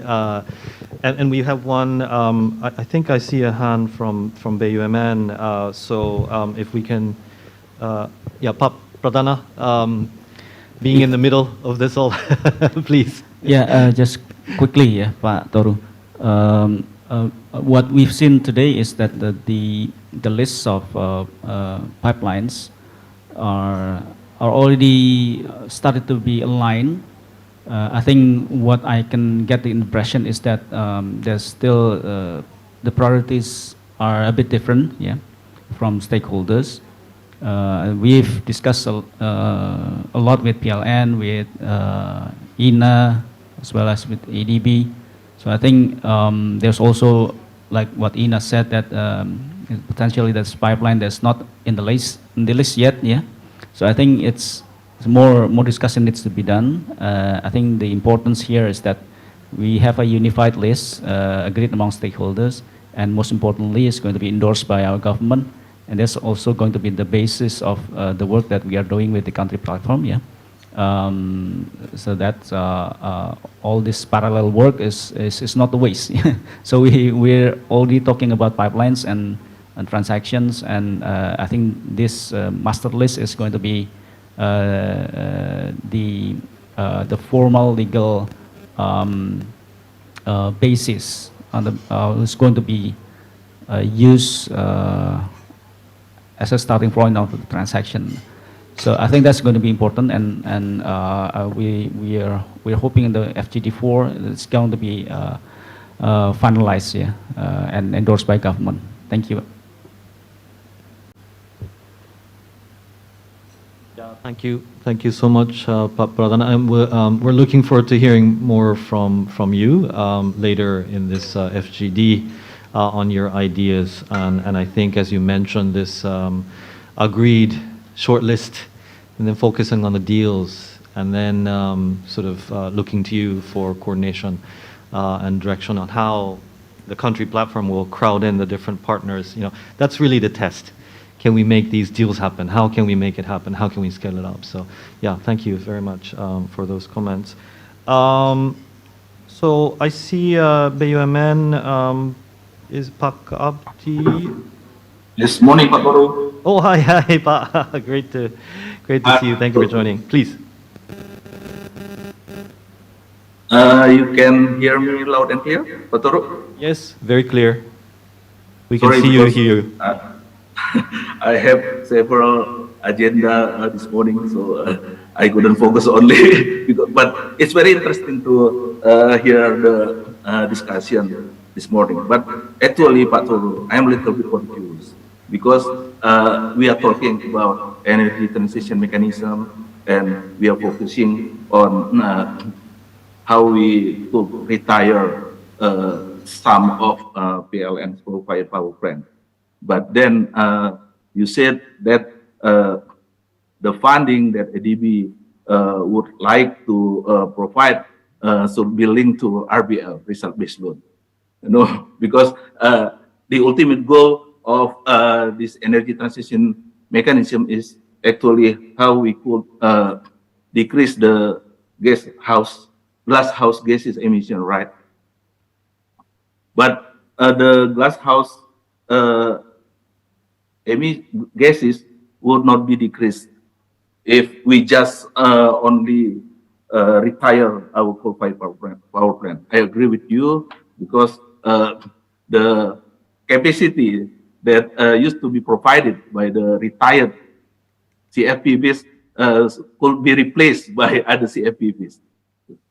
But we know right now that the economy is recovering from the COVID pandemic, and the electricity demand is growing, you know, and all of our new and renewables capacity is fully used by PLN to generate electricity needed by the nation, you know, Pak Toro.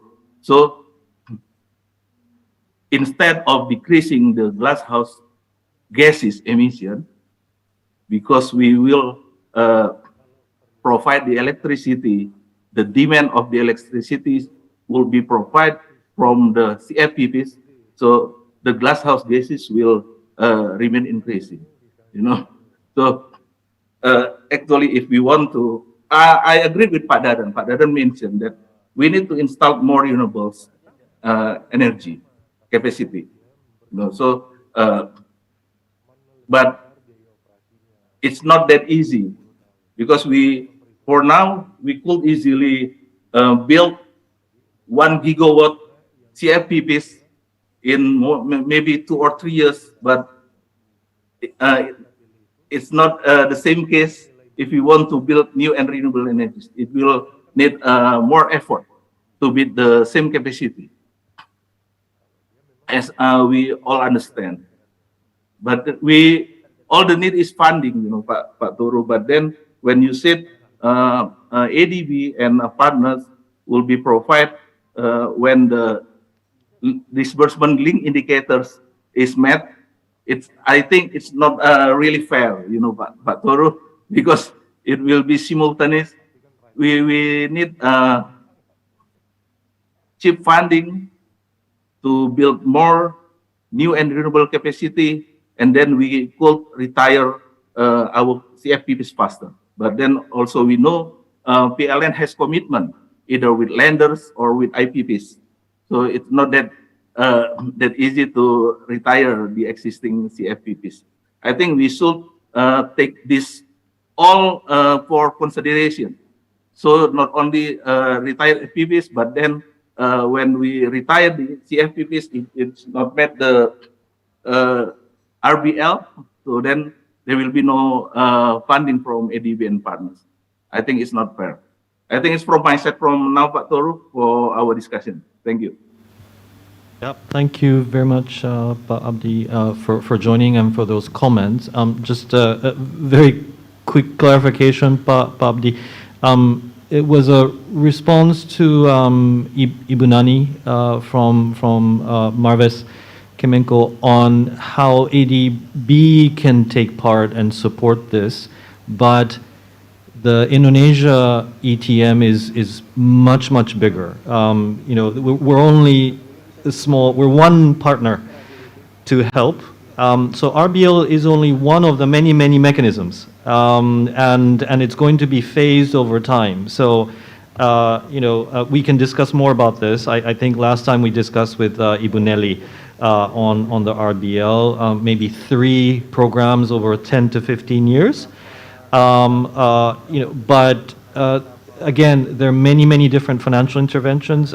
We can hear tomorrow, Abdi, from the international partners, and it's important to coordinate and then bring in everybody. And this is really the key role of PTSMI as the country platform manager, secretary and fund manager. So please rest assured, Abdi, it's not just the result-based lending. PLN, I don't know if Pak Teguh is still here, Pak Bakara is here. There have been 4 RBLs, result-based loans, with PLN. One is closed.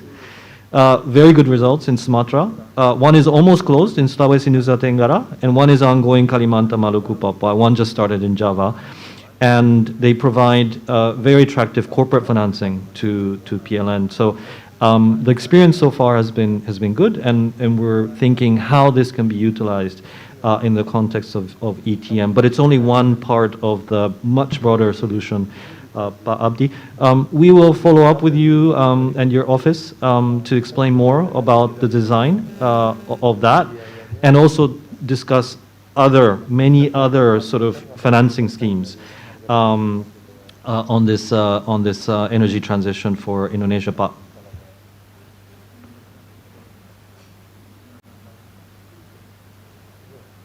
Okay, thank you again. I think we went through the stakeholders here in this room, but I would like to check with, and we're running over time, so I'm getting a mean glance from the timekeepers, but I would like to go to David, our team leader, if there are any key comments on some of the guidance questions we received. Andy, is there anything from you on those questions, on the series of questions guide? No? Okay, so let's go to David, and then if I can ask Ibu Mashid, just maybe after David, if there are any closing views on, okay, thank you. First off, thank you again for this engagement. And I want to emphasize again that our commitment to doing this collaboratively, coordination, and partnership with all the stakeholders in Indonesia. Toru has said it several times. We do not own this. This is owned in Indonesia, by Indonesia for the energy transition. And so I want to thank the stakeholders for the engagement and the continued work on this, and we will continue this. And the slides put up today are meant to spur this discussion, and I think that it was really effective in that. And what I'm taking note to discuss by the end of this morning's session is what are the next steps. And so we're listening and considering how do we move from today? What are our key next steps with that ongoing goal to the G20? So thank you, Toru. I pass it back to you. Great. Yeah, thank you, David. Bu Mashita?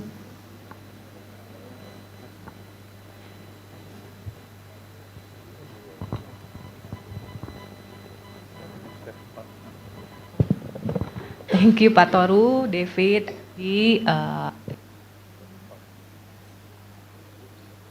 Puspa, and colleagues from the Ministry of SOE as well. So I think we make good progress, ya, Pak Toru, in this session. So from FGD 1, FGD 2, now we boil down into more specific issues. We started with the unified list, and then we sort out the 500 kV and 150 kV. We're realizing that once we touch the 150 kV, then we start to talk about grid, etc. And it will be a consideration in the roadmap, of course. But we also have a task that we need to finish in the short run, which is deliverable for G20. We're planning to have, one IPP, one PLN, and one under the pipeline. But at least we can have one or two this year. I think it's already very good. I'd like to point out also, David mentioned this is a country-owned and country-managed platform. So we learn from South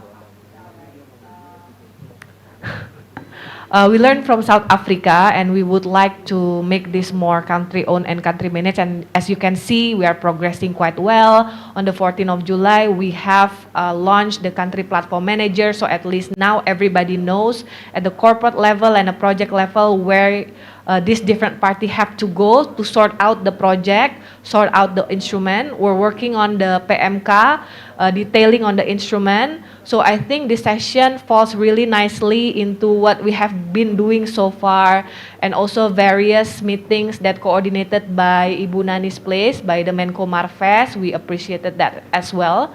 And tomorrow we're going to tie everything and present to the private sectors and to see how we can engage further with them with our style of country platform.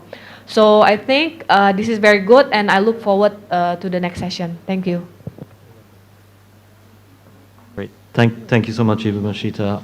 So we will hand back to the Masters of Ceremony, thank you so much for your active participation and guidance, and we will reflect this and then continue working on it between now and FGD4.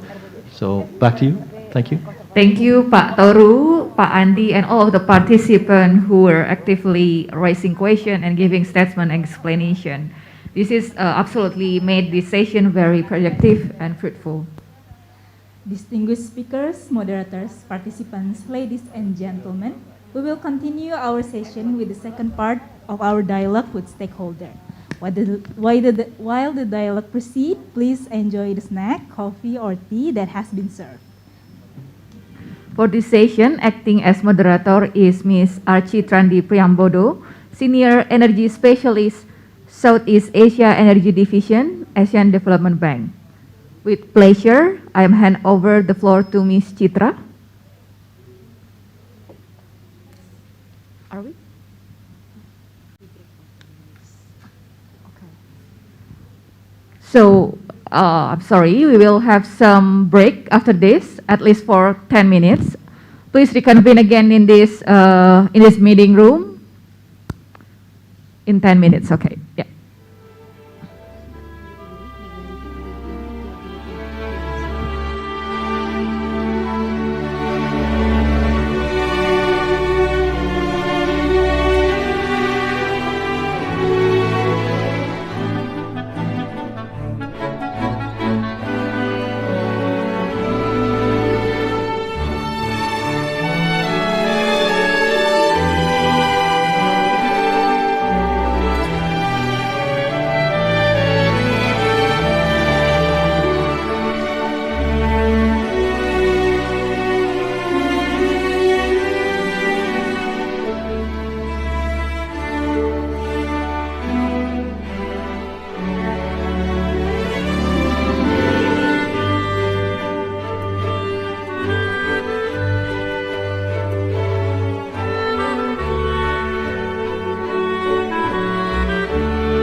dialogue with stakeholders.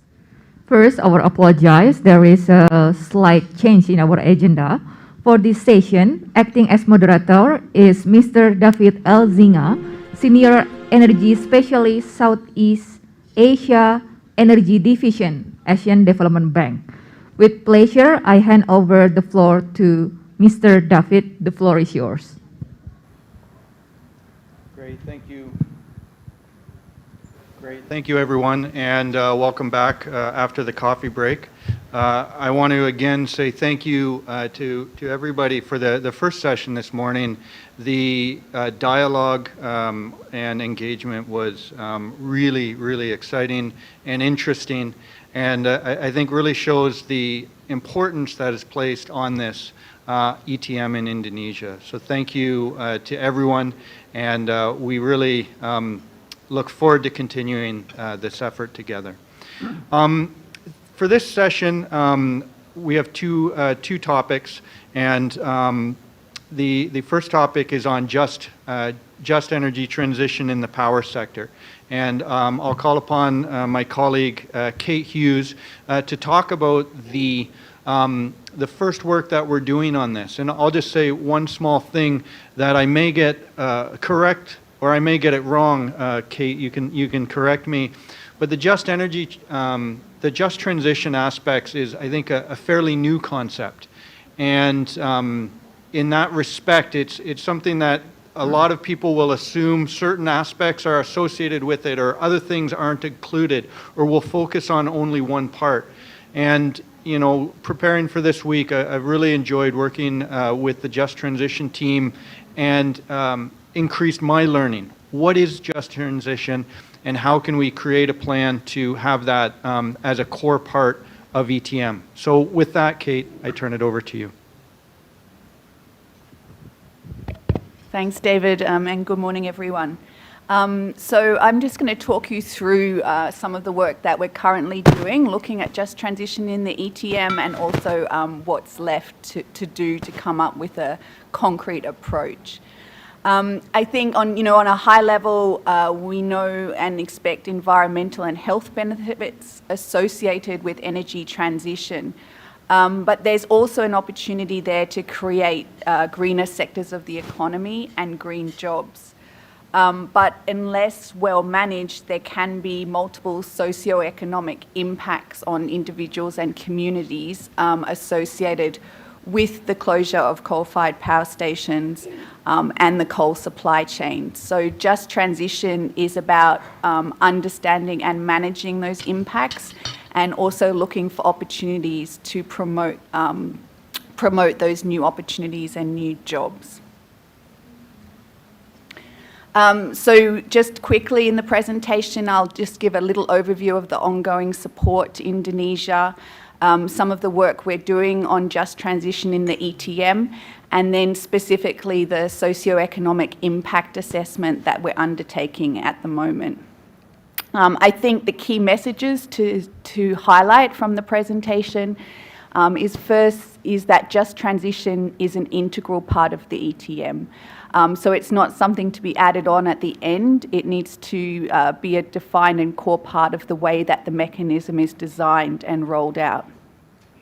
The second is that the analytical work that's ongoing by us and other partners in Indonesia is really needed so we can understand the scale of the issue and start to inform what type of mitigation measures are actually needed. There's a lot of discussion around just transition and the need for it, but without analytical work, it's difficult to understand exactly what the scale of the issues may be. And then the next steps is to design the mitigation measures based on that analytical work and based on the understanding and views of all stakeholders on what the issues related to just transition are. Just to give you a sense of the work that's ongoing and the overall approach to just transition. So right at the asset level, there's a good understanding of the potential impacts, direct impacts associated with lost jobs, with formal, informal sector workers. But beyond that, the just transition also needs to look at impacts at the community level, the subnational level, and the national level.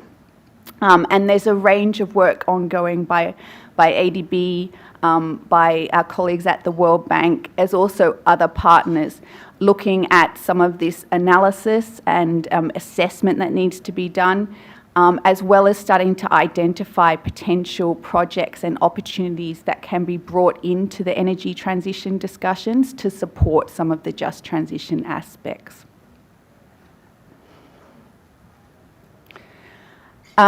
So I think, looking at just transition specifically within the context of the ETM, we need to think about the role that coal-fired power plants play in Indonesia's socio-economic landscape, in terms of being a source of employment, a source of revenues, and a source of power, and how the transition away from that can be just and equitable. Workers, the informal sector, and other vulnerable groups, households, and local communities could all be adversely affected by the transition, and differentiated approaches for those different stakeholder groups need to be thought about.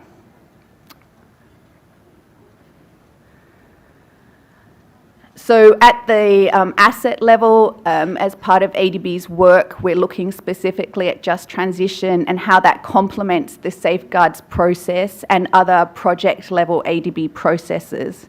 But beyond that, at the local, regional and national level, we're looking at how we can identify alternative green pathways, what type of measures can be undertaken to support economic diversification, and how ADB and how other partners can come in with support, both in terms of technical assistance, but also how we can start to mobilise specific financing for the just transition activities that need to go alongside the energy transition activities.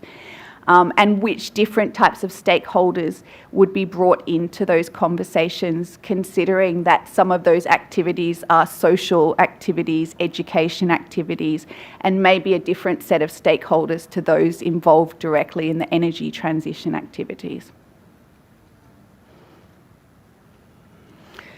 One of the issues to think about and that we're working through as part of the work on the ETM is for the ETM funding vehicle, which impacts fall within the boundary of that funding vehicle. So in terms of direct impacts and direct responsibility, and how just transition can be rolled out on a transaction by transaction basis.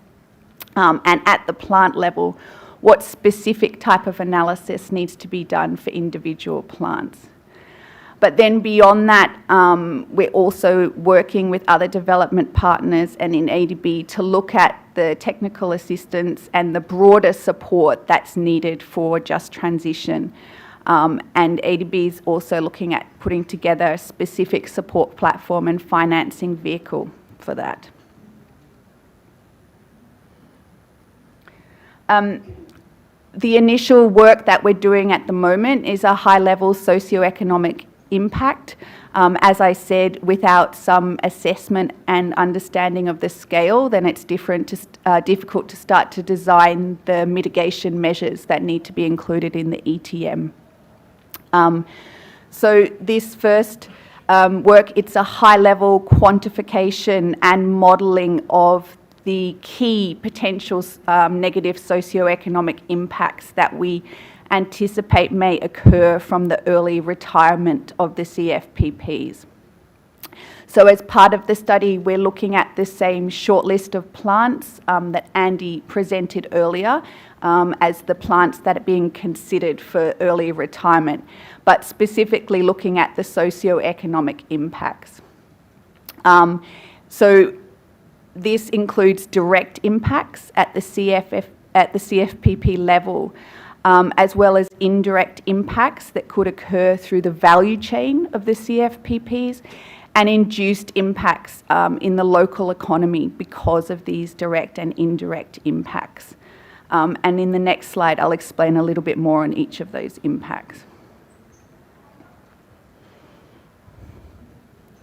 So this diagram looks a bit complicated, but it's actually simple if we explain it. So this is that mapping between direct, indirect, and induced impacts.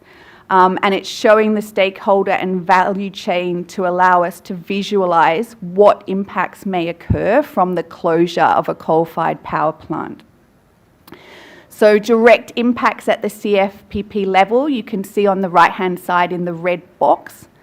And that is, as I said, related to workers, both formal and informal at the plant, that would potentially lose their jobs because of early retirement, and what mitigation measures are put into place. Then secondly, in the yellow rectangle in the middle, we can see all the indirect impacts in the value chain that may occur because of the closure of a coal-fired power plant. And some of that was discussed earlier this morning in terms of equipment suppliers, coal supply contracts, and those indirect impacts on the value chain.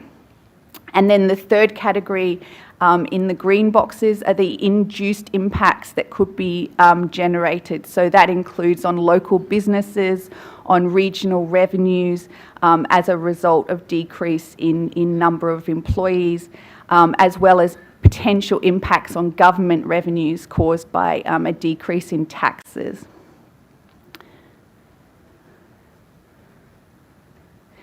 And the intention is, based on this initial high-level quantification, to look at all those impacts along the value chain and start to get some initial numbers on the scale of what those impacts would be, so that we can inform the design of mitigation measures. And so the model will allow us to look at different scenarios and model that impact on employment, on poverty rates, on income loss, and look at things like gender issues as a result of economic disparity, as well as effects on government revenue. And the impacts of all of these outputs will be estimated at the national, province, and district level. We will also look to a certain degree at the multiplier effect. So I think Andy mentioned also this morning about the spacing of the closure of the plants. So we will also try to build that into our assessment to look at how the compounding impacts may be depending on the speed and how close together geographically the plants are.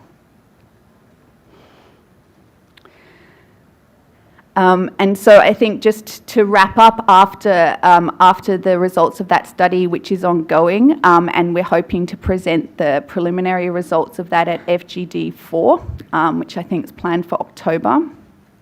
And then the next steps is to consult and come up together with stakeholders on a just transition plan. So what material mitigation actions need to be built into the ETM to deal with material impacts, understanding what the legal requirements are related to affected workers, and what impacts may go beyond those legal requirements, define who's going to be responsible for different aspects of the just transition. Importantly, look at funding sources, so what will be built into the ETM mechanism itself, what will require mobilisation of grant resources, and then, of course, how monitoring and evaluation. So once a just transition plan is put into place, how can that be monitored going forward? So as part of the work, we're looking overall at the mechanism level, but I think the detail will be really worked out as we start to identify specific plants, and particularly in the first few transactions, once it's a more real context on a particular plant and what the impacts at that level are. But as an important part of the next few months at the mechanism level is to really understand how this needs to be integrated into the ETM. So I'll stop there, and happy to answer any questions. Thank you. Great, thank you. Thank you, Kate, and I think that was an excellent summary, and indeed want to take questions now specific on just transition, and then we will go on to the next topic. So again, Ibu Masita, I think I'd like to start with you with potential reactions, comments, or any gaps that you may see with respect to just transition. So I pass it to you.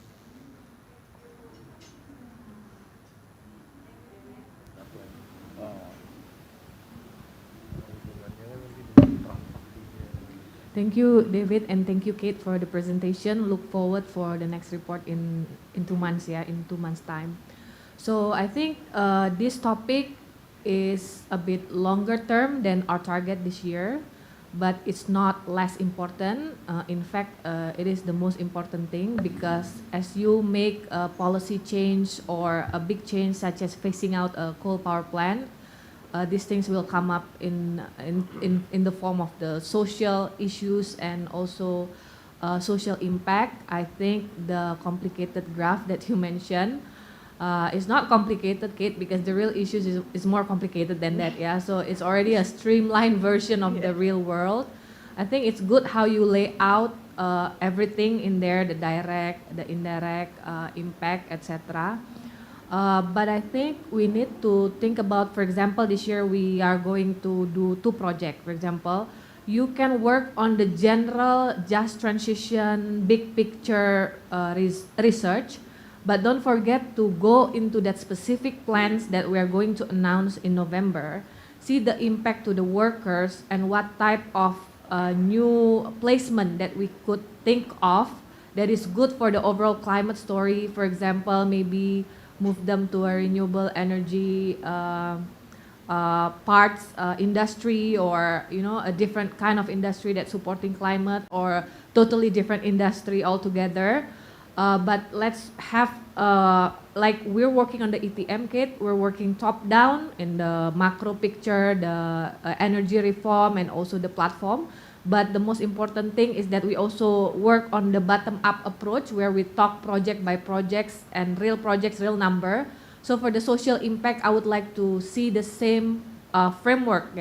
The top-down climate research is always rosy and complicated, right? It's nice to discuss that as academics, but I would like also we can showcase to the world that our first project is really have a good plan on the social impact and mitigation, and if we can tie that to the overall story would be good. So I look forward to it, and I look forward for other inputs from the floor and also suggestion. Thank you. Thank you, Ibu Masita. Yeah, I agree. I think a lot of the just transition discussions that are ongoing are very conceptual, and everyone agrees to the conceptual idea that you must take care of just transition. But in terms of how that actually plays out on a very practical plant level, or even just a local community or local provincial level, is what needs work. And I think, we are taking account of that and trying to balance that broad-based long-term view of how the transition will change Indonesia's socio-economic landscape, with that very practical kind of immediate mitigation measures that need to be built into the ETM. Thanks. Yeah, please.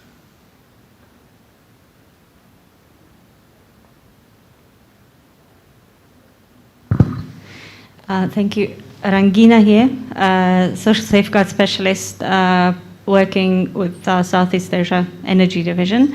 Ibu Masita, on the point related to like practical assessment, we are working with PLN, Pak Bakara and his team on the plans that will be looked at as part of RBL. And as typical for RBL, there will be a systems assessment in relation to the existing systems and frameworks in place. And then we are planning to have a look into the plans and then come up with, Kate mentioned JT plan, And this plan will be in relation to specific plans, and we will then present together with PLN what can be done for the plant-specific measures.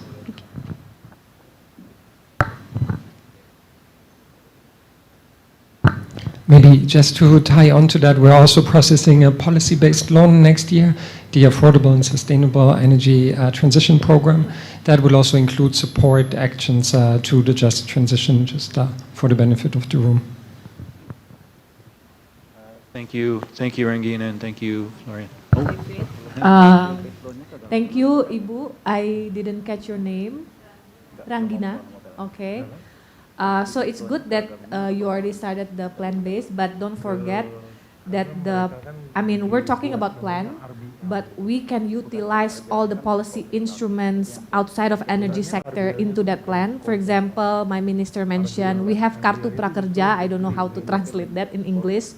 So it's the preparation, direct transfer to help people prepare for work. For example, employment card. So we can use that as well. So be open-minded. It's a specific plan, but we already have other instruments that you can deploy for that, as long as you have the fiscal calculation, of course. Thank you.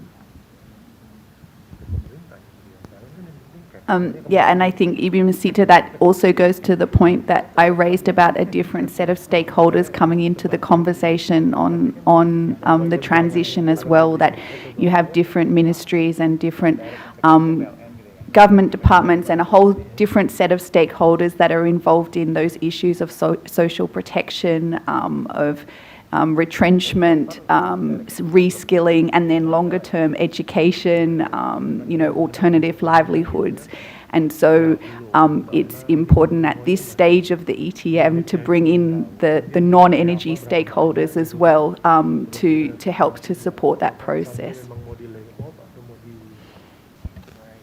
Thank you. So Pak Bakara, your name was mentioned. So that means I must ask for your views. So in terms of just transition and safeguards, do you see, what is the views of PLN? Do you see any gaps or key issues that you would like raised in our just transition work together with you?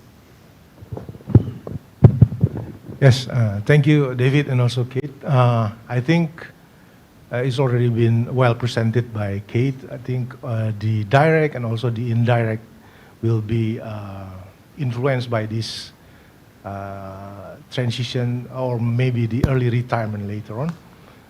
As you know, we have employment for these specific CFPPs to be retired, then they maybe have kind of a hopes that can work longer with these CFPPs, but maybe because of the early retirement, they will maybe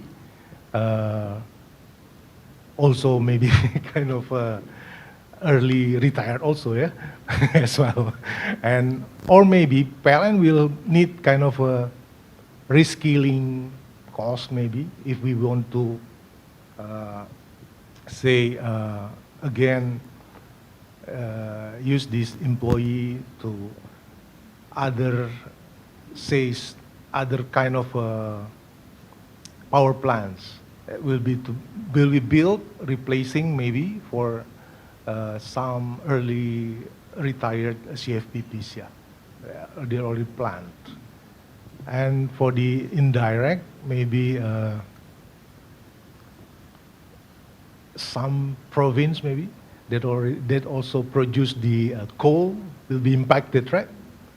They have the kind of a local revenue for the governments, and also employment of this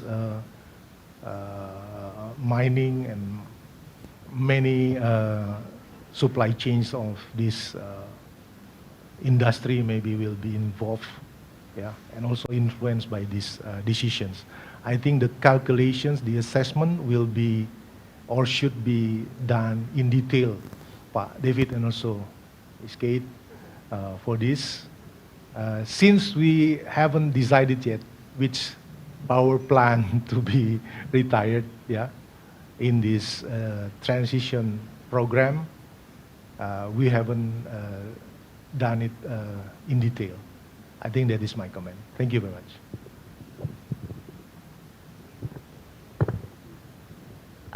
Thank you, Pak. Yeah, I think the objective, because of the speed and pace that we're also moving on the ETM, and we're conscious of the the announcements to be made at COP. So we have decided to do this initial assessment just to try to get a sense of scale of the issue, because it is, we can think about which impacts we expect to happen, but it is difficult to understand how severe those impacts will be from the closure of 9 plants initially, or 1 or 2 initially, and how fast they're done. So the objective is to do the initial assessment and to get a sense of scale, and then absolutely to identify where we need to do a much more detailed assessment.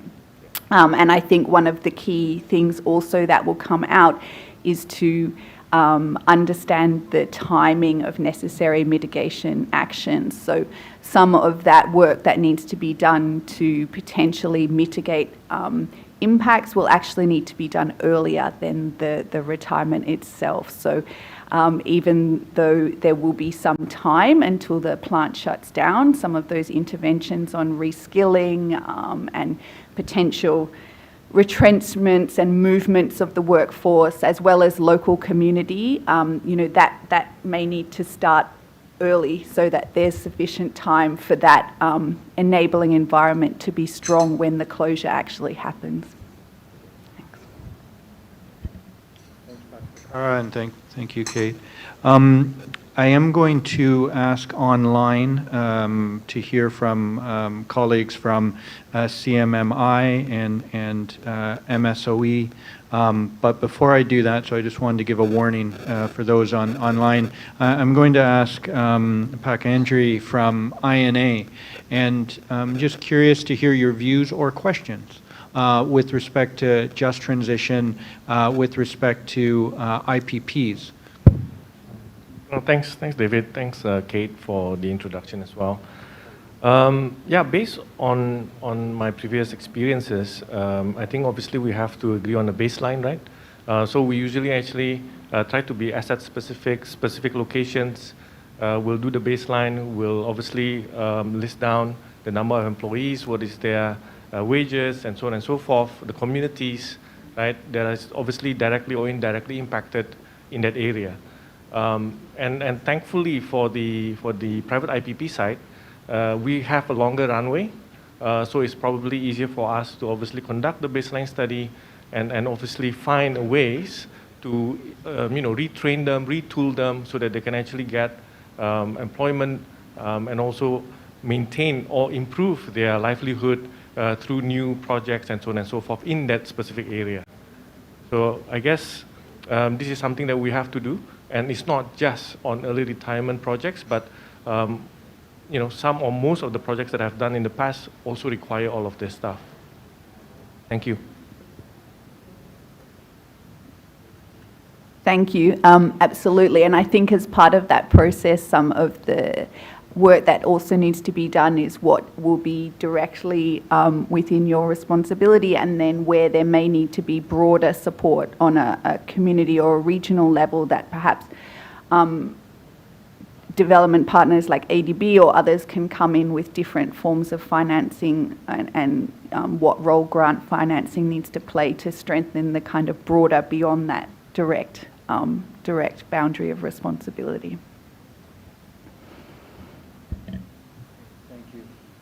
I'd like to actually ask Pak Pradana from the country platform perspective. And again, I know it's very early days, but again, as the same I said to Pak Andri, comments and questions, because I think having resources like Kate, who's an expert in this, can really support this as well. So. my comment will be more of a food of thought for now and to be discussed among stakeholders, particularly with the government. Yeah, I think in trying to do the transaction is what Andre mentioned quite right, that we will have a thorough due diligence, including the environmental and social impact of the transaction. Yeah, so that's clear. Whether it's PLN or IPP, I think it's going to be mapped out and identified, quantified, yeah, and mitigate. So that's clear. But how we should proceed with the costs of the mitigations, as well as who should bear the cost, yeah. I think this is up to the questions. And during our preliminary discussion with some parts of the government, yet not all parts of the governments yet, it seems to be the most likely place to bear that cost, particularly the wider impact is the government. So not quite sure whether the ADB's plan on the Just Transition loan is going to be directed to government or to PLN or what. So we also need to tie up this responsibility to the party who is going to be receiving the facility for this year. I think that's just my thought for now, and to be discussed among stakeholders, particularly the government. Yeah. Thank you, Kate. Any views on that or thoughts, unless it's too preliminary? You know, I'm curious as well. I think we're looking at the same questions that you have and working out where how the different levels of mitigation activities need to be financed.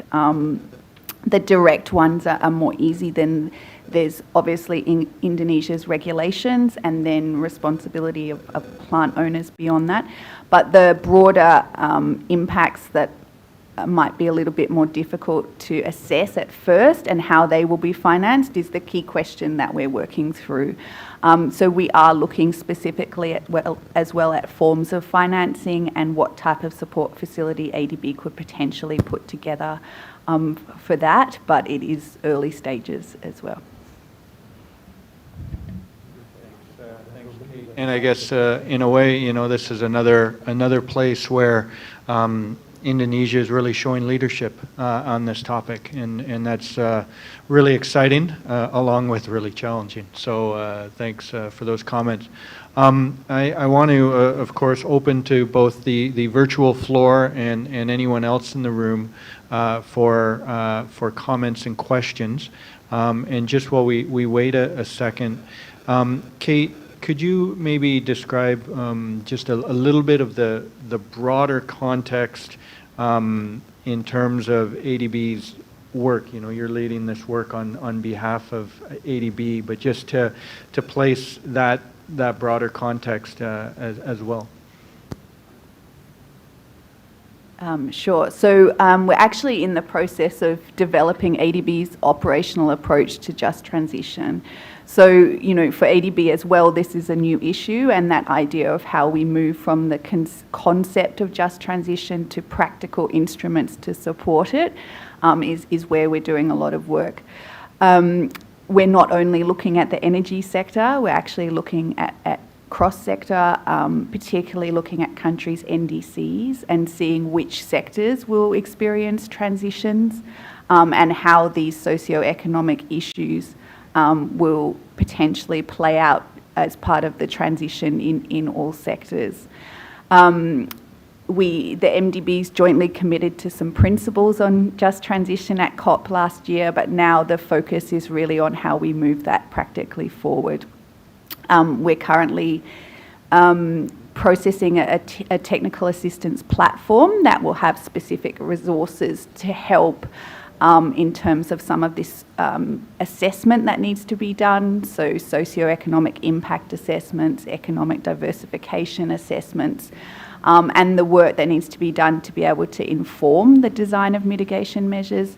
And it will also look at financing vehicles and what type of instruments, what sources of international financing, domestic financing and development partner financing can be potentially mobilised. And we're doing a lot of work with other partners in the region. So, you know, the other MDBs are looking at this, the ILO, OECD. There's a lot of parties working on just transition and also progressing the thinking on how to integrate it into the discussions on energy transition and other transitions. So also collaborating with them to develop approaches. Thanks, David. Thank you. I'm not seeing any other hands, or either virtually or in the room. So thank you very much, Kate. I just want to say one last point is that early in the discussion around ETM, we talked about just transition in this context, and we said, yeah, this can be a real pilot to implement this practically. And, you know, it's been great to have such a partner in Indonesia who also is really fully engaged in this. So I want to end on that note, and thank you, Kate, for this, and everyone else for your comments and questions. The next part on the agenda is on the new coal-fired power plant pipeline. And I'd like to start with a few comments, and then I have a few slides on this. The first point I'd like to make is that this is not something that we see for ETM to support directly. In terms of addressing the new coal-fired power plant pipeline, but we see it as an important context for the overall power system in Indonesia and the energy transition in the power system. So in that context, we wanted to take a look at this and try to understand what plants are in the pipeline, and how does that impact the broader shift from coal to clean energy. So we've worked, of course, with our partners at KPMG, and this is a small piece of just analytical work that I want to share today that I've been working on with KPMG. So I'll present on this, but I'm going to look to my colleague Andy if I have any questions on this. So just a few slides to describe this. And the last point I'll make in way of introduction, for the donor community as they seek a broader narrative to say, you know, we want to support energy transition in Indonesia, one of the things they struggle with is, as we support the early retirement of some plants, it's difficult to see other plants being constructed. Now, that's, I think, a very simplistic approach to look at this. And that's part of the reason we wanted to really understand it. So I'm just putting this forward today as for discussion. This is really meant to be for our understanding, for not our understanding, for getting a better understanding across the stakeholder community. So next slide, please. One of the first things that we did was try to break down the pipeline into certain categories. And of course, PLN-owned projects versus IPPs. Now, we presented this slide in the previous FGD, but and we've now adjusted this a little bit, and as a couple of things. Some plants have, as we compared it to the RUPTL, some plants have come online, and then equally, if you look especially to the middle box under IPPs, you'll see that there's no number there. And that's because recently we learned that Jawa 3 has been canceled, and Jambi 1 and 2 is under consideration. And that fell into that bucket of ones that are not yet under construction, but further along than just having the PPA signed. So that's a very big step already. That I think was over 2 gigawatts in that category. So that's a big step already. But when we look at the bucket on the right of both PLN-owned projects and PPAs, this is the challenging place. And if plants are, the PPA is signed, financial closure is achieved, and construction is started, there are significant financial and legal implications in considering to cancel those plants. So that's what we wanted to just get a better understanding of, and to allow us to at least have a narrative as what are the implications or options for the coal-fired power plant pipeline. So next slide, please. So I wanted, as part of the analysis, we looked at 2 case studies of a PLN-owned plant as well as an IPP. And so this is just highlighting a PLN plant. In 2 scenarios, if you look at the top of the right-hand table, you'll see 2 scenarios, 30% construction progress and 70% construction progress.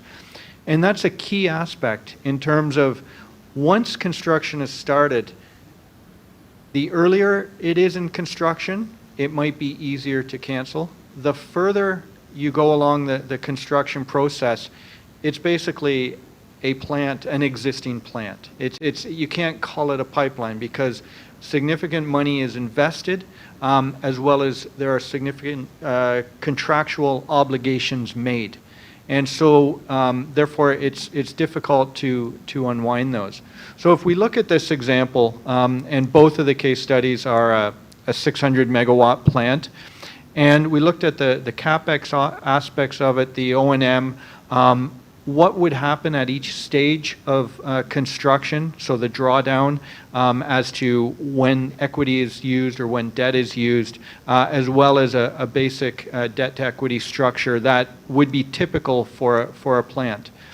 And then when we go to the right-hand side table, we look at the different costs that would be included if you were to consider canceling these plants. And I won't go into detail, but I'll highlight the bottom two rows. And that's the PLN equity sunk cost and the total direct and indirect costs. And again, these are just estimates for consideration, this is a paper study, not based on any specific plant.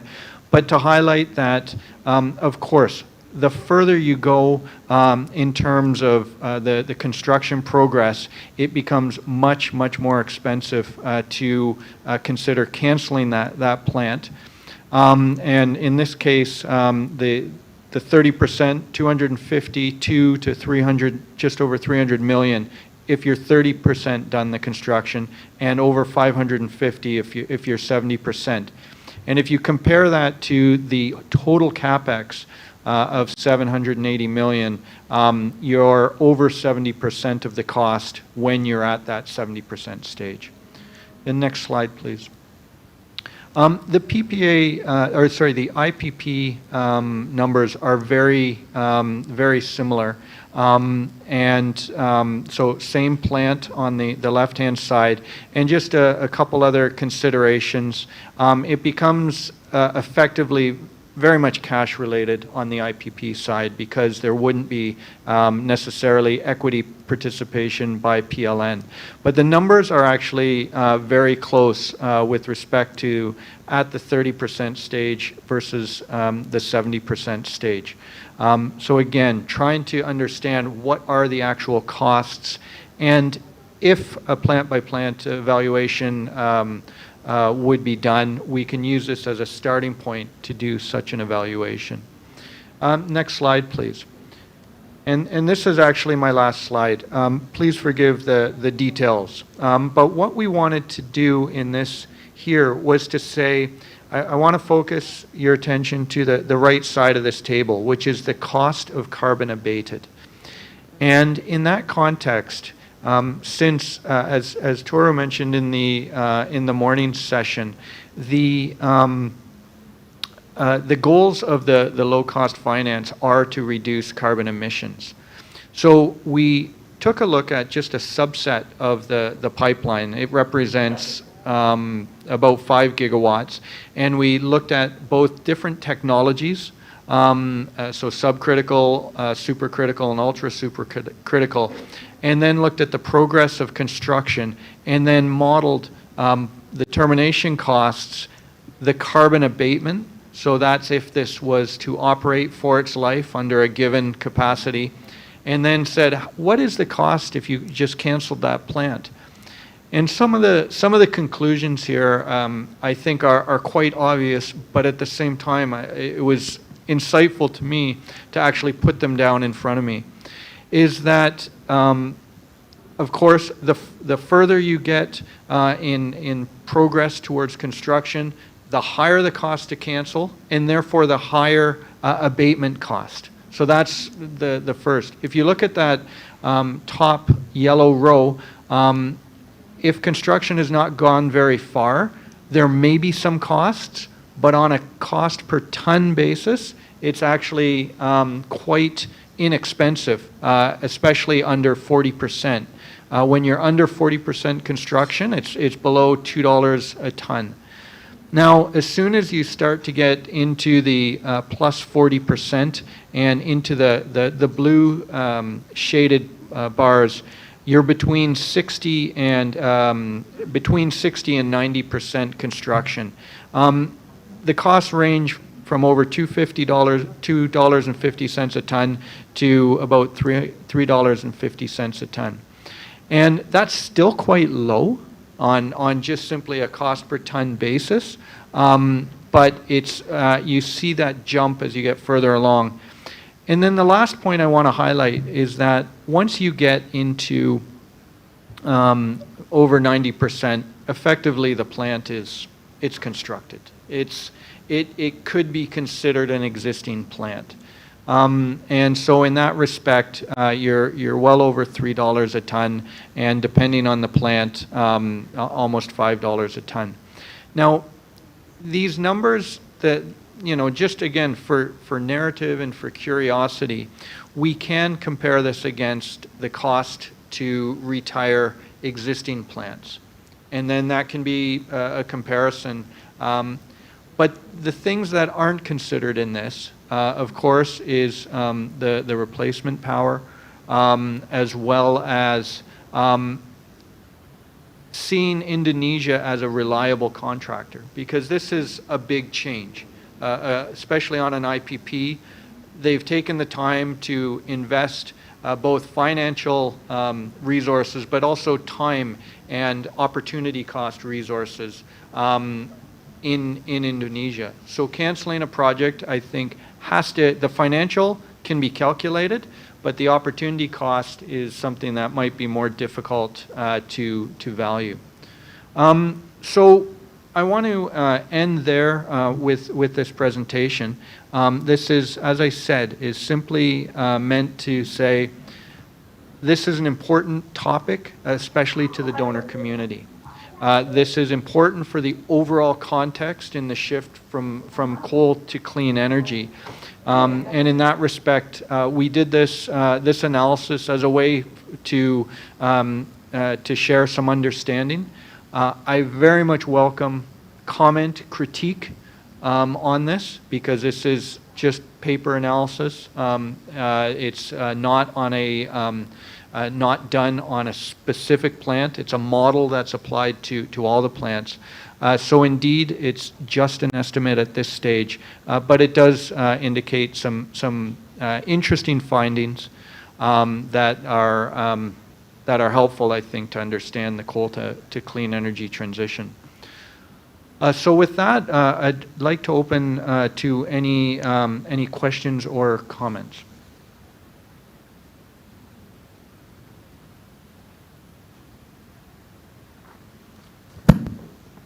Yeah, please. Actually, I would like to hear what PLN says about this, but I don't see any PLN people. But anyway, it's great to have a first shot of trying to look into this issue and the potential.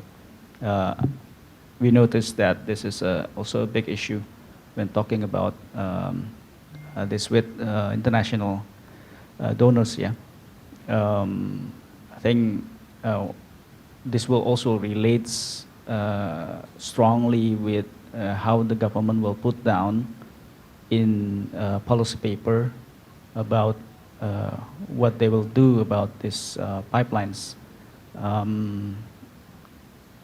This is interesting because it's still what I'm hearing is that there's still a debatable issue within setting the policy framework on this pipeline, because we realized that this overcapacity issue in Java and Bali, but as we look at this list, it's mostly on outside of Java and mostly in the eastern part of Indonesia, whereby there's not a lot of options at the moment to generate power, and I think it's a critical issue on the energy security. Yeah. So this is interesting mapping and quite logical. It's just that if we want to enrich this, probably we also need to talk about risk-adjusted costs, about legal implications, reputational risks, whether there's any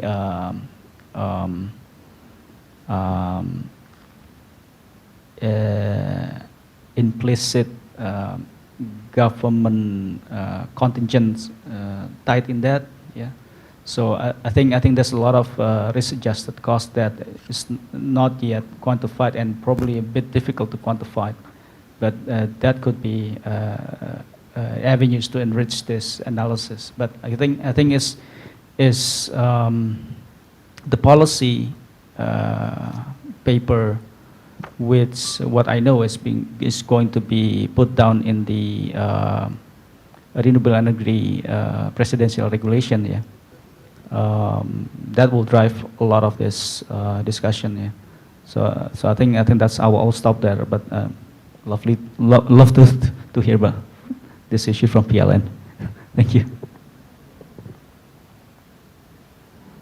Thank you, Pak Pradana, and I'm glad to hear that this is something that's helpful to the discussion in the broader context. So thank you for that comment. I'm looking around the room to see, yeah, Pak Gigi.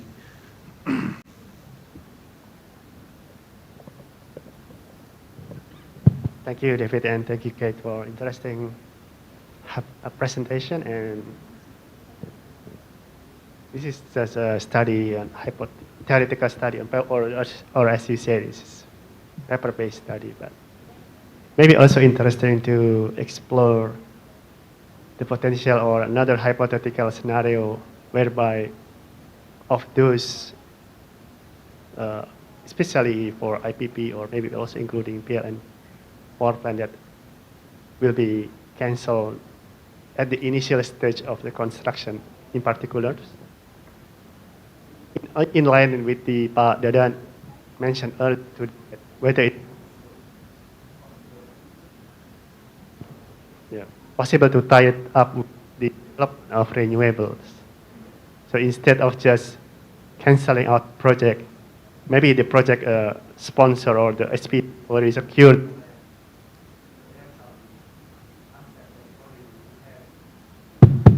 I'm just wondering if you could also further explore the study to include the potential of repurposing the facility into perhaps renewable energy, so especially in those that already at the initial stage, whereby they already secure the land, so that's the important asset. And secondly, maybe for those that already to some extent reach out some higher share of construction, maybe they can also repurposing of those coal-fired power plant into more like a biomass-based power plant or more cleaner, low carbon emission power plant.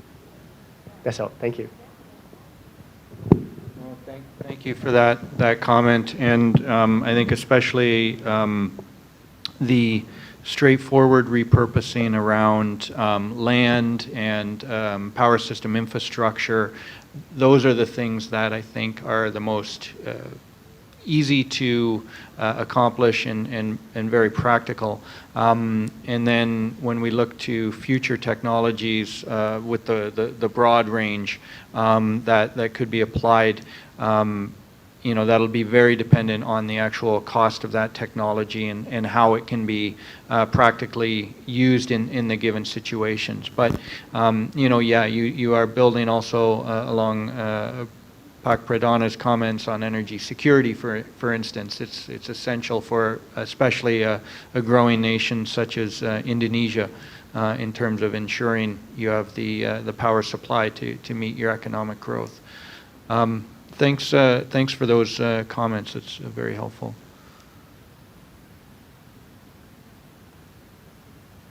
Okay, looking around the room and online for any additional comments, questions?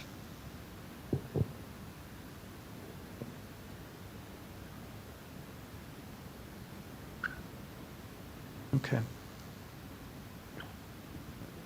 All right. Well, I'm not seeing any, and I think that we can consider what next steps we would do on this particular work on the coal-fired power plant pipeline. With respect to the broader agenda, one of the topics that we had said for this session was around deliverables to FGD4.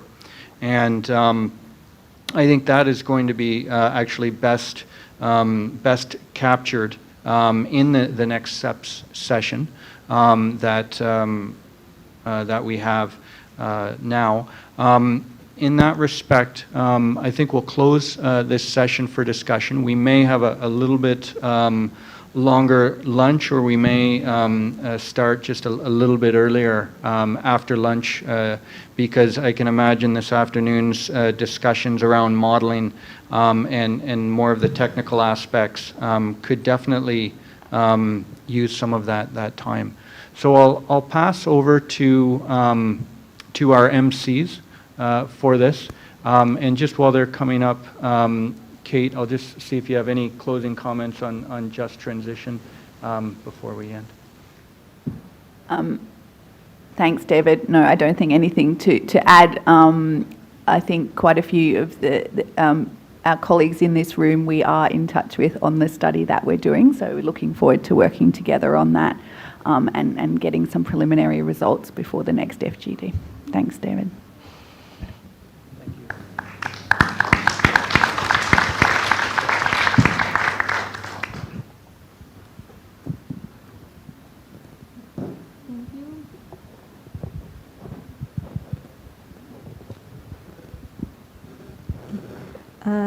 Thank you, Mr. David and Ms. Kate, and all of the speakers on this session. It was a productive and informative discussion. And now we invite Ms. Masita Kristalin and Bapak Jiro Tominaga to come on stage to deliver next steps of our previous discussion, and also give us direction how to move forward. Please come on stage, Ibu Masita and Bapak Jiro.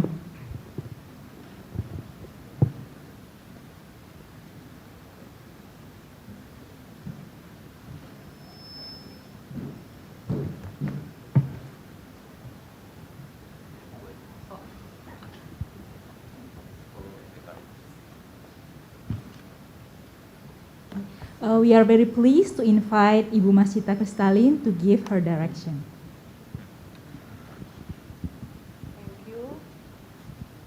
Thank you very much. Today has been, I think, very useful sessions. We move forward definitely compared to the second FGD.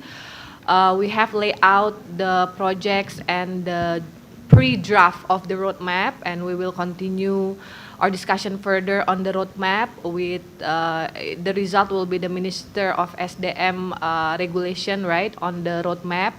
We're hoping to finish in September so that we can bring the roadmap and the target for the annual meeting this year, and also as part of the G20 Indonesia presidency deliverable.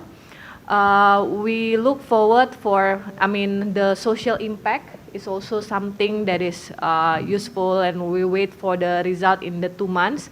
But I think the social, especially on the plant basis, will be a bit of a medium-term work for us all. If we announce a plan this year, actually, the close down will be in 5, 10, 15 years. So we have time, but we still have to tie in all the projects and all the plan together with the ETM. So when we start selling the ideas to the global community in COP, in G20, people see that we're actually working a well-rounded project, right? There's no blind spot, especially on the social and environmental safeguard. For the one under the pipeline, thank you, David, for the preliminary calculation, although it's not specific to a specific plan, but the more advanced, of course, more financing is needed. But also at the same time, when you have an IPP or under PLN, the plan that just started, it's getting harder and harder to get global financing as well. So we lay out the numbers from the cost and future revenue perspective, but maybe we have to also describe, the future challenge that these plans is going to face to run it in the next 30, 50 years, right? With more financing and less access to financing as well. So we can use that as leverage, as Ina also already shows that many IPPs actually came because they want to be out of the sectors. So we can at least start with that first, people who are interested to get out of the sectors, and then we work on the more harder ones later. I think I will let Pak Jiro to give us a summary of all the sessions, and I thank you very much for the wonderful discussion. Thank you, Ibu Masita Kristalin. Yeah, thank you very much. Thank you, Ibu Masita, and thank you very much for all the participants today, I think here and then also online. Great discussion, a lot of issues came up, and a lot of convergence also came out, I think, and then I think it was a very educating and informative session for me as well, and I hope it was for everybody else. I think I think this session morning was intentionally among the colleagues in Indonesia, pretty much, and we will have open it up probably next tomorrow with the international donor communities and others. And I think we had a frank discussion and very in-depth conversation on this one, and then also on the energy transition roadmap and etc. And have a good step forward for the next FGD, and then ultimately towards the G20 Leaders Summit and COP27 in November. I think there are a couple of achievements I think we have been able to have today's discussion. First of all, I think we were able to kind of narrow down the list of PLN and IPP coal plants for early retirement. I think we have some convergence into the group of the plans that we have in our mind. Sequencing and of course in timing could be something that we need to still have a more detailed discussion on, and I think that sort of a request came up during the meeting. And then also, I think, and then that also includes from up to 2030, and then also to 2035, right? So that's one. I think also we had a better clarity on the approach to just transition, which I think we all agree that it is a very critical part of the energy transition effort that we have. But at the same time, we have a sort of high-level, sort of policy-level issue, as well as plant-based, very specific issue. On the latter part, we definitely need to work on very closely with everybody, all the stakeholders involved, and then we will do that, right? And also, I think we had a better understanding on the pipeline of the new coal plants that are coming, in terms of what are the sort of the factors that are involved for us to consider which one that we can sort of retire first, etc. There are energy security issue came up as well, and also cost issue is there as expected. So in terms of the next step, I think next step towards the next FGD in between, from actually including afternoon session and also tomorrow's session, as well as towards the FGD4, we have to start sort of focus our discussion on agreeing on the specific 1 to 2, maybe 3 plans that can be announced in November in some form for both PLN and IPP side, and also agreeing on the roadmap for coal retirement with renewed focus on clean energy and grid expansion. I think there was a good point made about packaging the coal retirement together with the renewable development. It's also, this has to be done in close coordination, particularly with PLN and the Ministry of Energy and Mineral Resources. And also we will need to develop a just transition approach with mapping and quantification and mapping financial flows through and alongside the country platform from all donors and financiers. I think that some of that discussion may come up in tomorrow's session. So I think with that, I'm very much looking forward to continued discussion on this. I think we have a great momentum, and we would like to continue that way, and then go in towards our milestone on the G20 Leaders Summit. So thank you very much. Thank you for the direction, next steps, and also summary of our discussion, Ibu Masita and Bapak Jiro. We hope this direction could help us achieve our goals and move forward to discuss related decision. Ladies and gentlemen, we will have a lunch break for 1 hour and 45 minutes. For participants joining from Zoom, enjoy the break. You may leave the Zoom meeting for the moment, but please do come back to the same Zoom meeting room at 1:30 p.m. For distinguished speakers, moderators, and participants who is coming on site, lunch will be provided at the foyer. It is located right in front of our venue. And those who will perform Zuhur prayer room is located at the right of this room.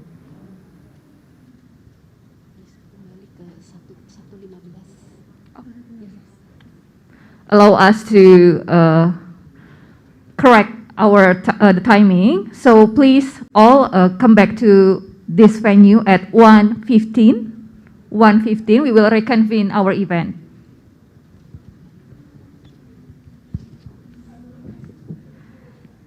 Now we are pleased to invite you all to have lunch, and please reconvene to this meeting room at 1:15 p.m. Thank you. Thank you.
Recording in progress.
resuming back to the room on time. We hope you all enjoyed your lunch. Excellencies, distinguished speakers, moderators, and participants, ladies and gentlemen. We are going to start our next session, technical discussion on modeling scenarios for power sector analysis. We would like to inform you that there will be a Q&A at the end of this session. All participants, both on the site and Zoom, are invited to actively participate. For participants joining online by Zoom, you can type your question in the Zoom chat box.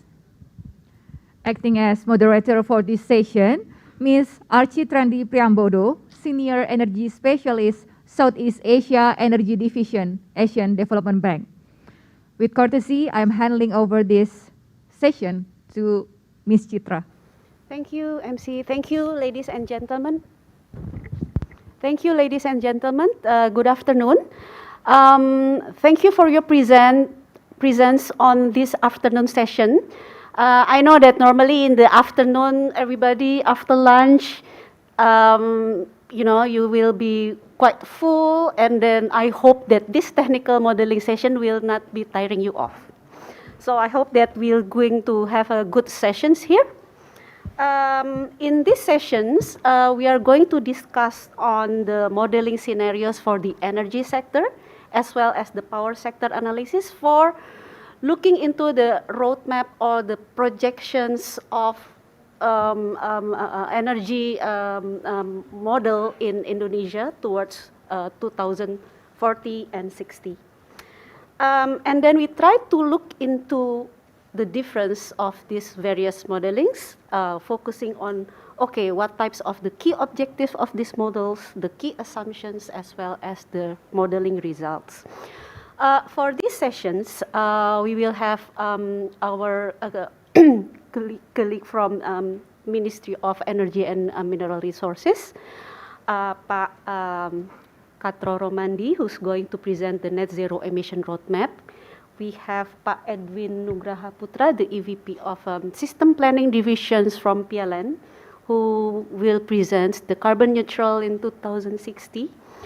We are going to have our colleagues from our consultant from McDonald's going to present on our generation planning, which is a part of our feasibility study in the ETM work, and also the works that is going to be presented at the end of the session would be from SINAR, the program of the USAID to support the government of Indonesia on the decarbonizations of Indonesia power sector.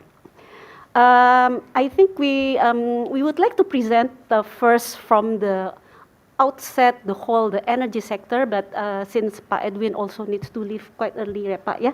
So we will let Pak Edwin to present, which will follow with Pak Katro. Okay, thank you, Pak Edwin. You can start. Hello, thank you. Well, thank you, Bu Chitra. Dear speakers, ladies and gentlemen, first of all, thank you for inviting PLN to involve in this big moment. Of course, in this moment, we would like to make a presentations about PLN Carbon Neutral Roadmap 2060. Next, as we aware that during the COP26, PLN among of the first electricity company in the world that announced to the world that we commit to get zero emission by 2060. This is, I think this is a very brief announcement to the world, right? That we agree as a company with maybe the most fossil power plant that resides in our company, but we agree for the next 40 years that we will get zero emissions in our system. So how we will do it? That's the questions. What is our roadmap for that? So yeah, briefly I will explain about this. Yeah, there are 3 topics that we will discuss. First, about what is actually our objective and what is our assumptions to be able to do that by 2060. And then, of course, we have the models and what is the outcome of the models. We can discuss about that. And then the last thing, we need to align because we don't want to have a lot of carbon neutral roadmap in Indonesia, a lot of roadmap, but nothing done right. So yeah, we would like to align with the Myanmar. Yeah, I see Pak Gigi here. Yeah, so maybe we are trying to align. Yeah, it is a very difficult one. Yeah, I'm trying to align the RPTL. We need 1.5 years to align the RPTL 2060. So I think this one, I hope that we don't have to align until 2060, right, Pak Gigi? We hope that by before G20 we will align this one. Okay, next. So this is the situations. Yeah, we're starting right now in 2020, in 2021, 2022. Right now, we emit 220 tons, million tons of emissions. Yeah. Every year, and we are calculating that by 2060 it will get almost 1 billion ton of CO2 if we do nothing. So this is the capacity of generator that we have right now in 2020, 63, 60 gigawatts, and will increase to 266 by next 40 years. Yeah, we will of course in BAU scenario we will get most of the units coming from fossil because it is the cheapest ones. That's the thing what will happen. That's why our emission get highest and highest every years. Yeah, this is the thing that we're starting if we do nothing. Yeah, as I mentioned before during the COP, we mentioned that we agree to make this one to zero. By the way, the year 2020 and the year 2030, it seems that it will be happens because based on our RPTL in 2030, this is what happening. Yeah, so we will get 95 gigawatts, and this is the energy mix: 40 coming from coal, 24 from gas, and renewable energy we only have 20 or 25. This is the situations, and it will increase a lot until 2060, and the emissions almost 1 billion ton of CO2. This is the things. Next. So there are 3 assumptions that we need to consider when we see the system starting right now until 2060. First, of course, about the demand project. How much actually the demands will grow from now on until 2060. We are calculating about that, the possibility. Yeah, there is a guiding principles from the right hand side. Yeah, how much the residential grew, how much the commercial industry, everything, transportations, rooftop. Yeah, we put it over there, the information over there, and we get the numbers that averagely we will grow almost 4% every year. So we are starting from 265 and we will get 1,220 at the end of 2060. So this is the first assumptions that we use. Yeah.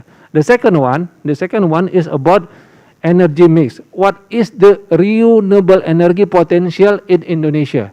Yeah, in our country. A lot of documentation we have that collected the information. Some say like geothermal, we have 24 gigawatts, 30 gigawatts. But we choose here only 10 because we believe that this is the only things that we can have.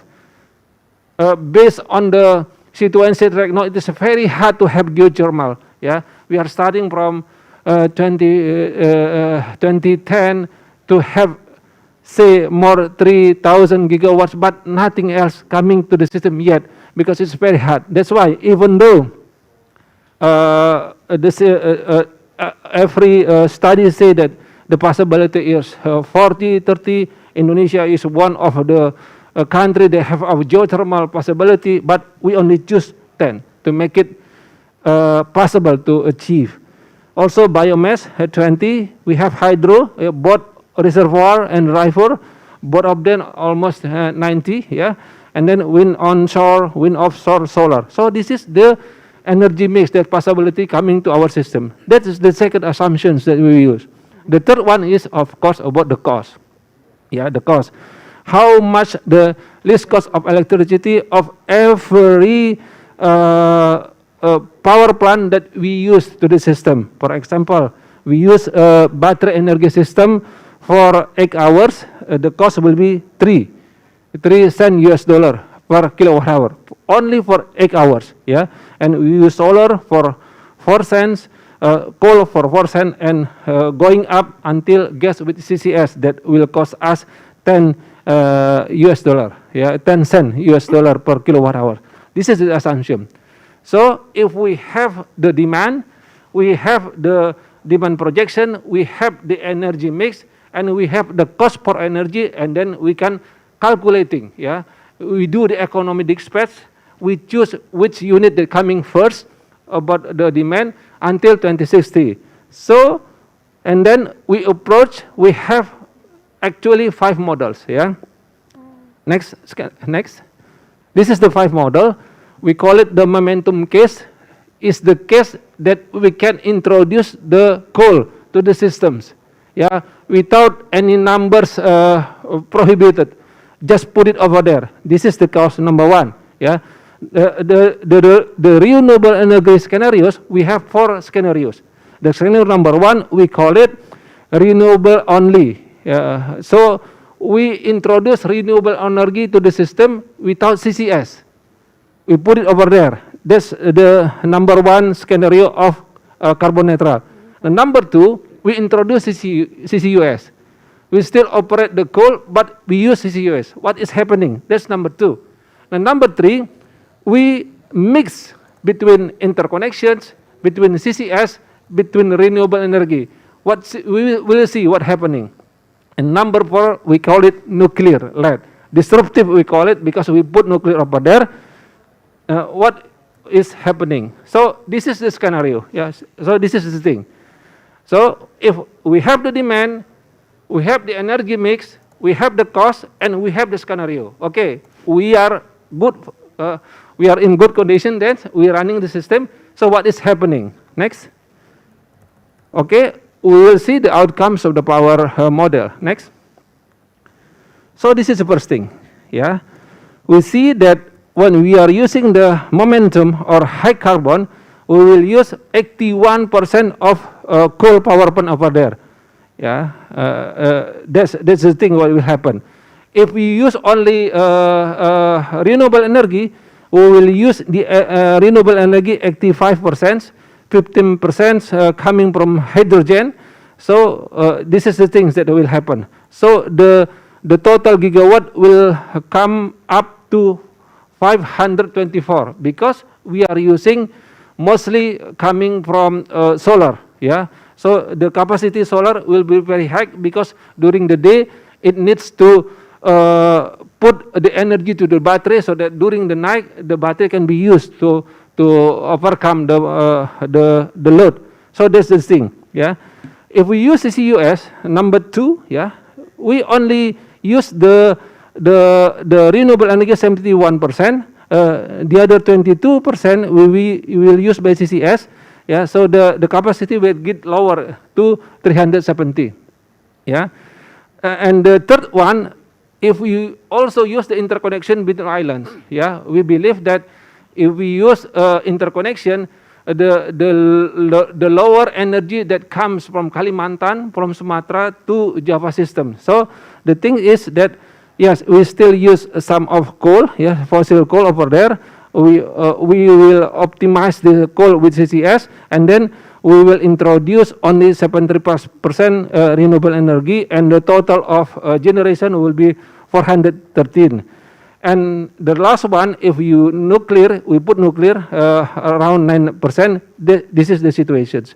So this is the assumptions. We can see also the terawatt hour, yeah, how much energy that consumed by each of power plant. We can see this one, yeah. This is the situation right now. Next. This is also another calculations, yeah. We're starting with momentum. Right now, the cost will be 6.2 LCOE, US dollar cents per kilowatt hours.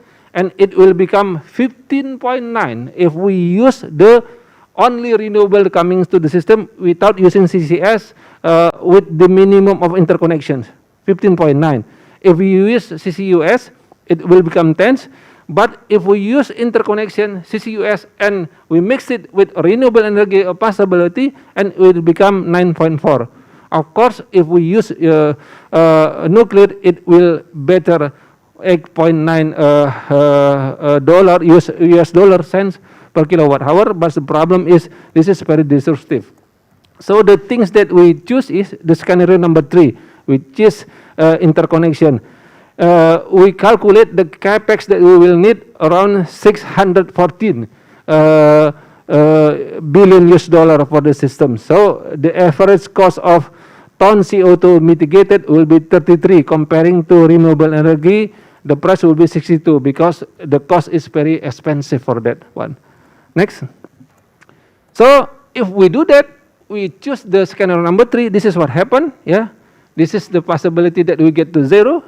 Yeah, business as usual will come to almost 1 billion ton of CO2. But if we do this thing, and the carbon will get a 0 by 2060, we may see that the black one coming from coal starting for 62 in right now, it will become 60 by the end of RPTL, yeah, in 2030, and then it becomes 16, and then we change it to gas and CCS, yeah, CCS. We can do CCS. CCS will stay in the system until 26%, and 66% of them coming off renewable energy sources, such as from hydro, thermal, solar, and wind turbine coming to the systems. So this is what we do based on our scenario number 3. Next. This is the estimated capex. Yeah, I said that around 600. 600 of them coming to provide the capex from the power plant, and another 18 billion for interconnection to the system. We can see from these slides, from the right hand side, the interconnection, how much the capacity for each.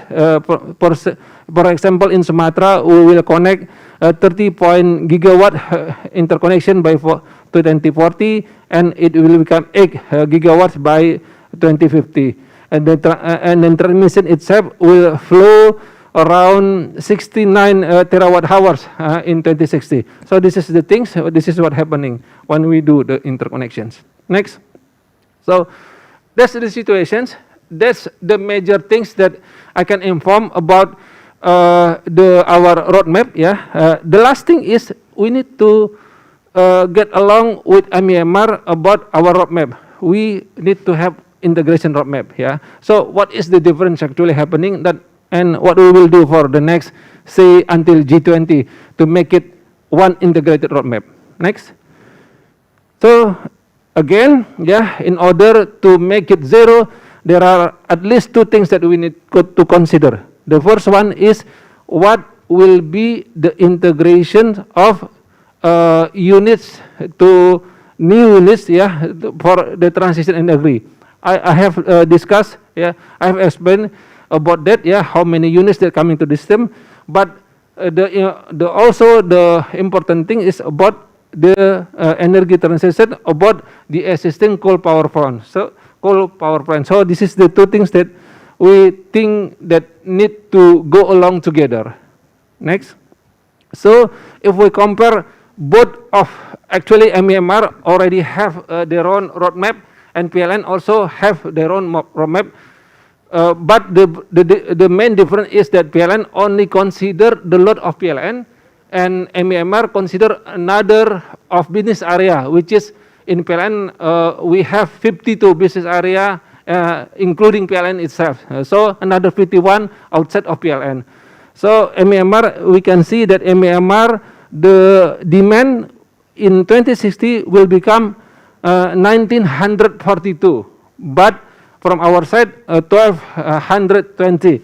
So this is the difference. What we can also see, another difference is about the the residential, yeah, we thought we will get 366, but from MEMR 265. Another thing that need to be considered from our perspective, the industry only go from 80 to 224, but from SDM it will become 666. So this is the difference, yeah. This is the difference. The things also we consider about the renewable energy potential. Yeah, there's a difference. The huge difference is about the solar. Yeah, we are calculating the possibility the solar that available in Indonesia is only 566, but according to ESDM, it possible to 3,295. So this is the main difference that we will see the difference of energy that coming to the systems. The other things is also about the wind. Yeah, wind. Yeah, we introduce a lot of wind, 479, but the MEMR only introduced 155 of wind on and offshore. Next. The other thing is also about the generator, the cost of the generator, because if the generator, the cost of the generator higher, and then the application will run differently to choose the lower one depending on the cost of the generator. You may see here the solar. We believe that the solar even until 2060 is still at 4.4. Yeah, but ASTM make sure that it can go down to 2.6, something like that. So this is the difference that we are working together right now to handle it, to make it in one integration roadmap. Next, the other thing that should consider actually PLN and SDM use model that require the same types of input, demand and energy, cost of energy or something like that. But model, of course, optimize the least cost, yeah, and the difference only the data that coming into the system, yeah, as I discussed before. And this is, you may see over here, this is the capacity mix that we choose in accelerated mode in the right hand side. In the middle, from the MEMR point of view, we may see the difference. Say for solar, it is higher in MEMR comparing to what we have, because the resource also different. So this is the thing, yeah. So what we will do with the MEMR until G20 next. So this is the thing.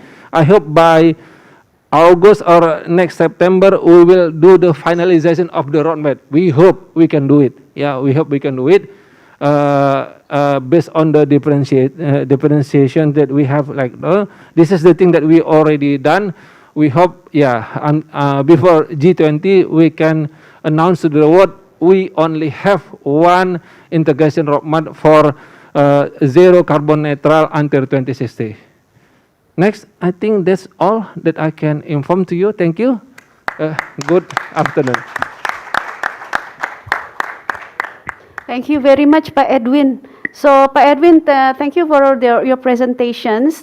We understand that you already, like in this FGD, the modeling that you presented is the same as the one that in the FGD2, but you also presented what are your approach to align with the ESDM in this FGD3.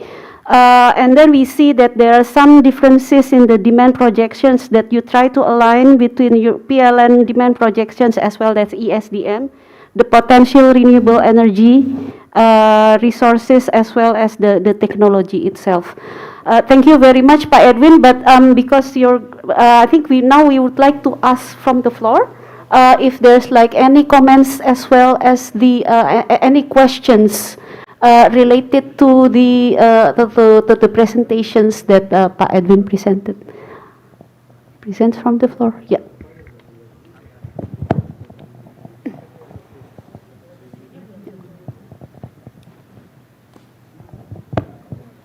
Yes, Pak Florian. Thanks, Pak Eguden, for that presentation. Just a minor questions, but I think the LCOE assumptions in the McKinsey model are maybe a bit outdated. You presented, I think, 9 cents for solar PV in 2021 and 4.4 in 2060. But we're already below that price of 4.4 in the region. So, I mean, that seems to be very conservative, assuming that we won't get to below the prices that we're seeing in Cambodia and Malaysia already in 2060. The second question I would like to ask is, what's your assumptions on the cost of nuclear? Because in the scenario, it seems to be very cheap if it's getting to the cheapest point, but nuclear is in fact one of the highest costs if you discount for all the government subsidies needed and employed in nuclear energy financing around the world. I think if you look at Finland and, for example, the UK, cost overruns were about 5 billion euros on estimated cost in advance. So that just wondering whether you might want to adjust the model a bit. Can I combine with just to add, and maybe to the next presentation from Pak Kaptoro, but the comparison was very helpful, Pak Edwin, we really appreciate that. Florian mentioned about the recent deals in Southeast Asia, so even the ESDM number for 2060, the 2.6 cents per kilowatt hour, actually the latest Cambodia one this year was 2.57 cents. So, that's a question to both. So it's a price today to use as an assumption for 2060. Now, in your modeling, the renewable energy came out as the highest of the other scenarios. So, but your price assumption is the lowest for renewable energy. So that means it must be the grid investments to handle the variability that's bringing up the total system costs. So we would, it would be helpful to hear about your sort of assumptions on new grid and storage investments that would be necessary for that high renewable energy case. And then you compared you compared side by side. You said that PLN is looking at the power flow through PLN. The transport had a big difference between the two with ESDM, but we would think for the transport, most of the power would still flow through PLN. So just wanted to understand why such a big difference in that segment. Thank you. Okay. Yes, thank Pak you. Edwin, Thank you, Pak Florian. Maybe we can see the price. We can see the next slide, please. Next one. Previous. Next one. The price of the. Okay, we don't have the price, right? Okay. Well,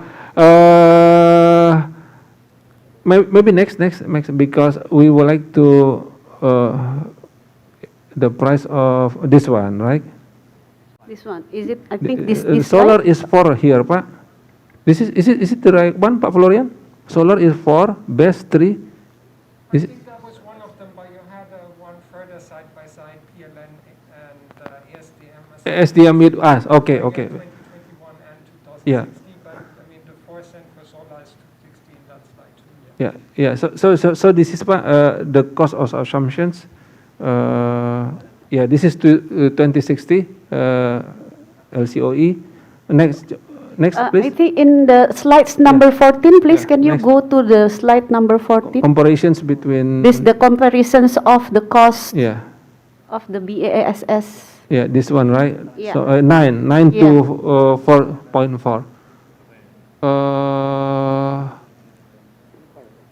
I need to clarify about this, right? Okay, because they put it 4. Is it averagely become 4 or starting 9 and then become 4.4? But right now we have 5.5, Pak. Yeah, in Cirata, something like that. Yeah, we have like that. And the other thing is this is the first thing, and nuclear 7.7 because somebody from US coming to us, Pak, they promise below 10, Pak, yeah, below 10, but small, 20 megawatts, but must be 200 in one, yeah, so 10 places, Pak, something like that, yeah. They say that it is possible, Pak, and it can operate in 2025, 2 years only, they say. Very modular systems, yeah, they already choose the islands near the Kalimantan, so they can put over there, yeah, only 2 years, Pak, if agree for that, yeah. So we put that price over here, yeah, this is the thing, Pak. Another thing is, which one do you mean, Pak Toru? The load flow, right? Which one? On the transport, the slide before, just one before. Slide number 13. Oh, no. Yeah, so this one, you had transport. So for Yeah. PLN, it's 123, and for ESTM, 507. Oh, okay, But we would okay, think for okay. electric transport, the power would still flow through PLN. Slide so- number 13, please. Yeah, this is it. This is okay. No, the transportation, I mean, Pak. So the transportations, the electric vehicle, yeah, yeah, it will add a lot to the PLN, 123 terawatt hours, but ASDM 500. Yeah, we need to see the, but well, when I debate each of the calculation, they have their own perspective about how much actually the car, Pak. From parent point of view, we believe that there will be a mass transportation, so not a lot of small car. So the small car is not grow every year and get more and more and more. No, Pak, because we will have more car than people we operate over that, so that we think that there will be a mass transportation. That's why it get lower, Pak.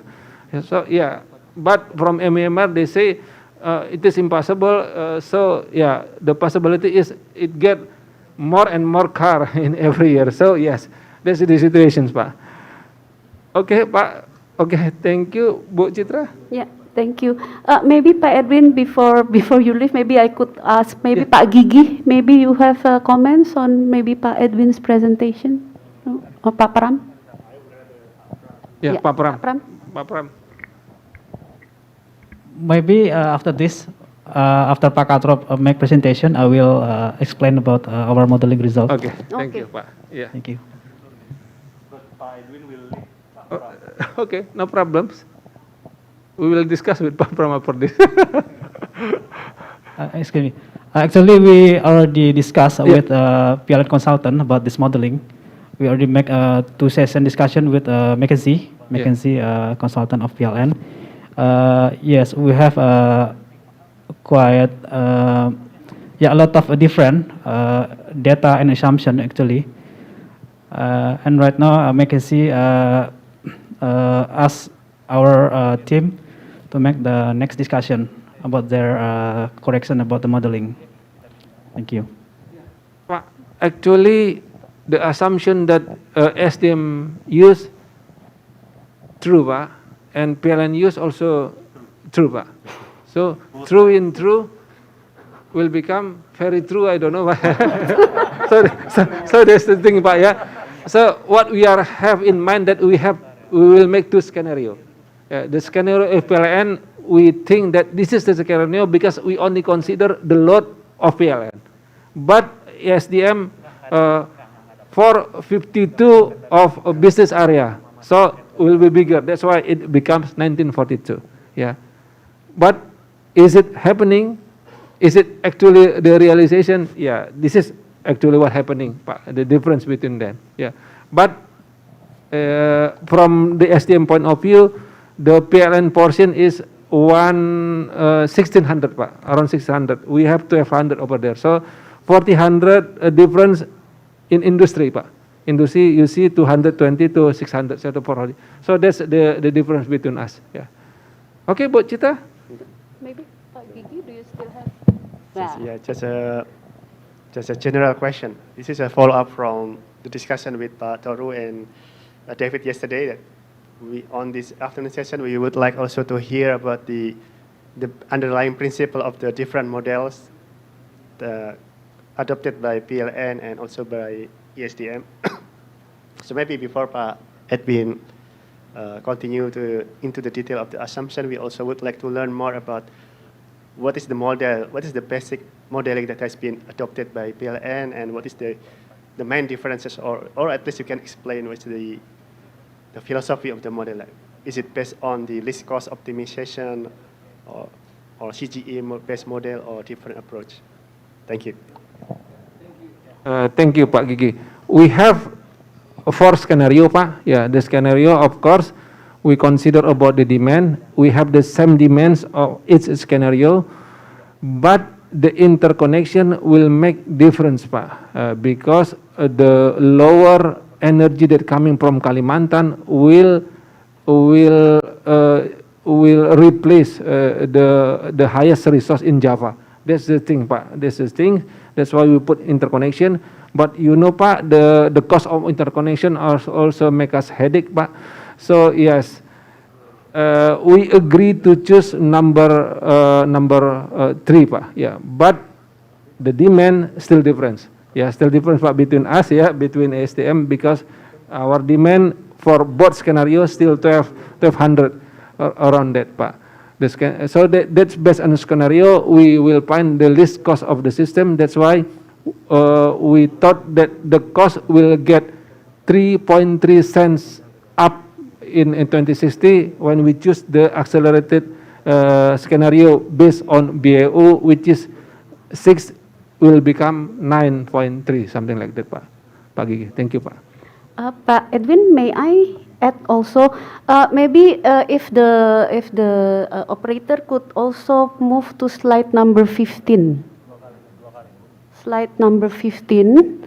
There's a key takeaway there, ya, Pak Edwin.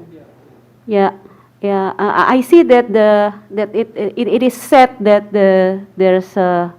Maybe Pak Edwin, you would like to explain that one. There's a key takeaway differences between the PLN and ESDM, yeah, model, yeah. You can see here that first we have the same model that require the same inputs, yeah, like demands, energy, cost of energy.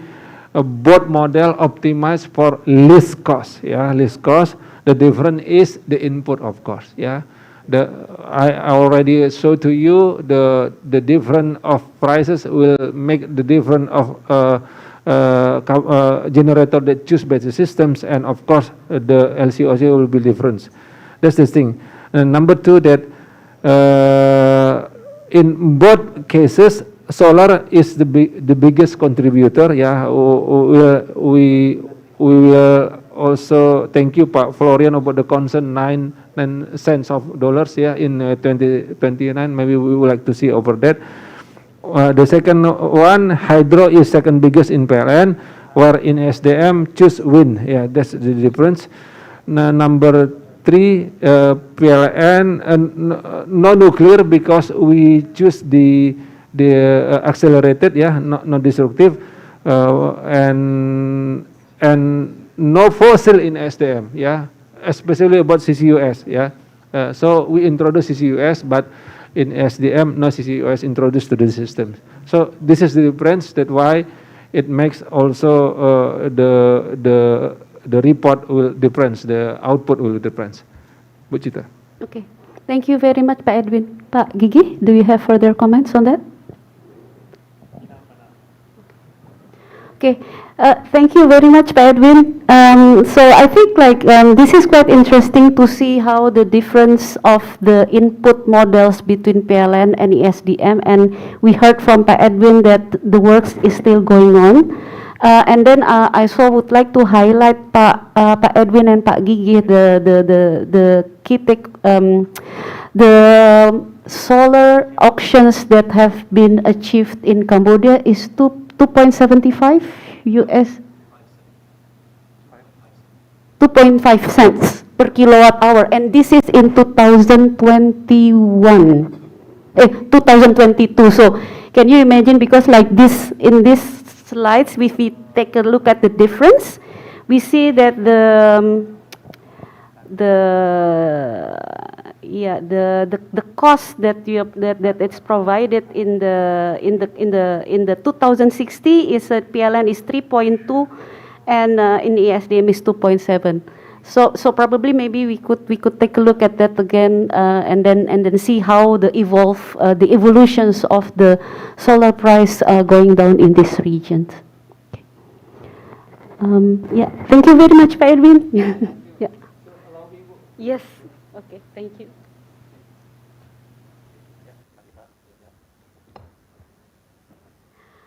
Okay. I think we could move to a presentation from Pak Katro from Kementerian ESDM. Over to you, Pak Katro.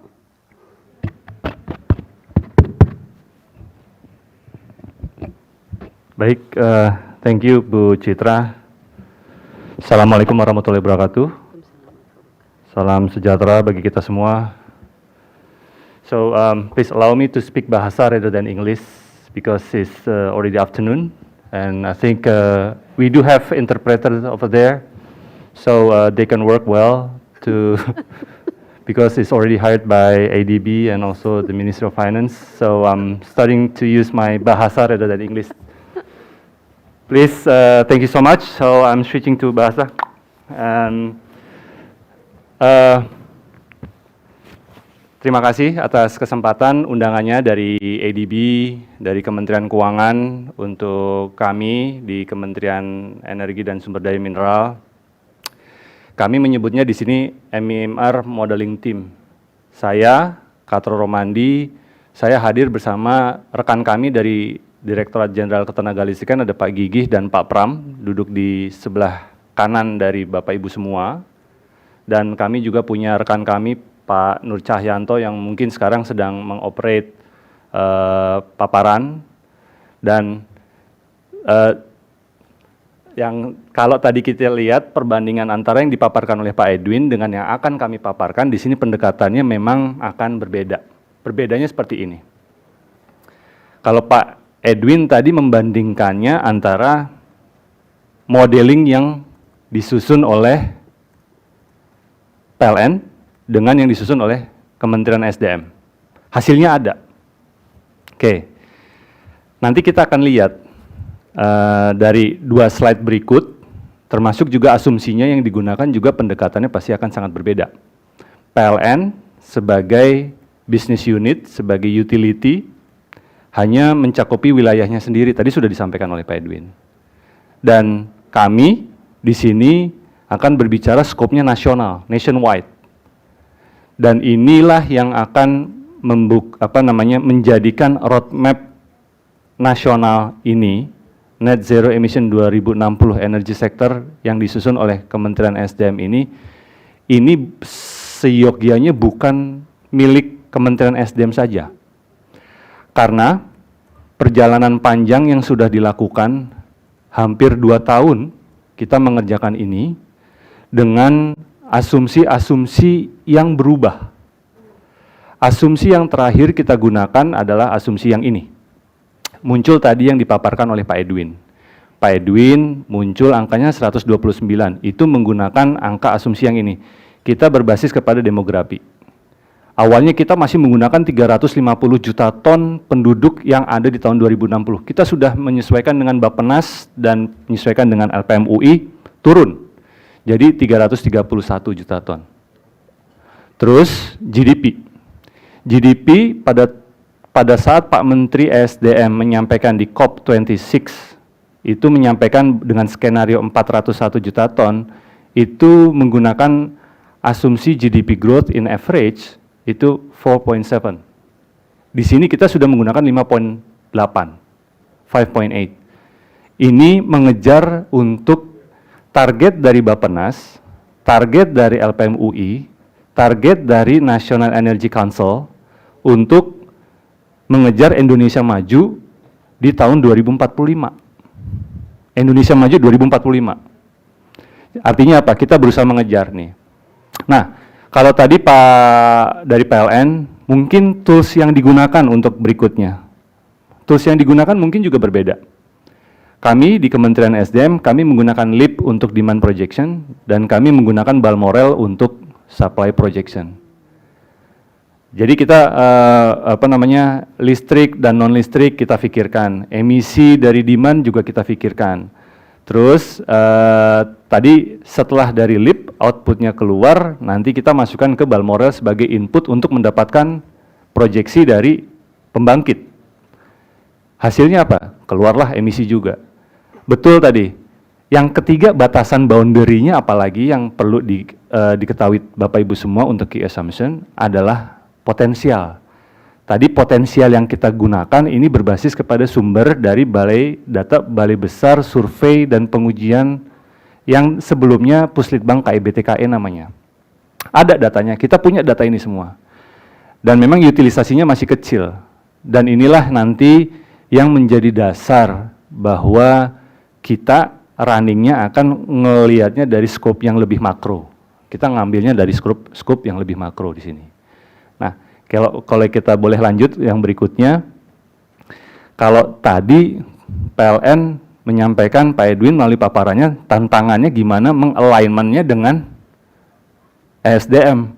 Kalau ESDM bagaimana mengalignmentnya dengan KLHK, Bappenas, KLHK, Bappenas, Kemenko Marves, Kementerian Keuangan. Dilihat dari beberapa aspek. Contoh saja, misal, dengan KLHK. KLHK mengeluarkan long term strategy. Ini sudah dipaparkan pada saat Ibu Menteri KLHK menyampaikan rapat koordinasi yang dipimpin Pak Menteri Menko Marves tanggal 11 Februari. Ada angkanya di situ. Energi tahun 2060 punya target 87 emisi yang boleh dikeluarkan di tahun 2060, Bu Citra. Terus kita mikir-mikir deh, yang dipaparkan Pak Menteri, yang first skenario tahun 2021 pada saat COP26 di Glasgow, UK, itu skenario awal yang kita susun sebelum KLHK mengeluarkan angka 87. Jadi apa nih? Muncullah arahan dari Pak Menteri, direktif, untuk ya udah bicarakan dengan ministry yang terlibat, kementerian lain, bicarakan dengan badan lain, institusi lain, untuk gimana caranya skenario yang dibuat oleh SDM mendekati istilah net zero. Net zero means zero, net. Kita 87. Tapi kalau in total sebetulnya dari KLHK, skenario yang disusun oleh KLHK ini dari LTS LCCR, total net emission untuk keseluruhan nasional itu -6, which is below zero. Nah ini yang kita mencoba, oke deh, kita coba meramu. Nah itu tadi perjalanan panjang, kalau kita sebelum tahun 2021, sebelum COP26, dari COP26 ke sini aja ini hampir 10 months already.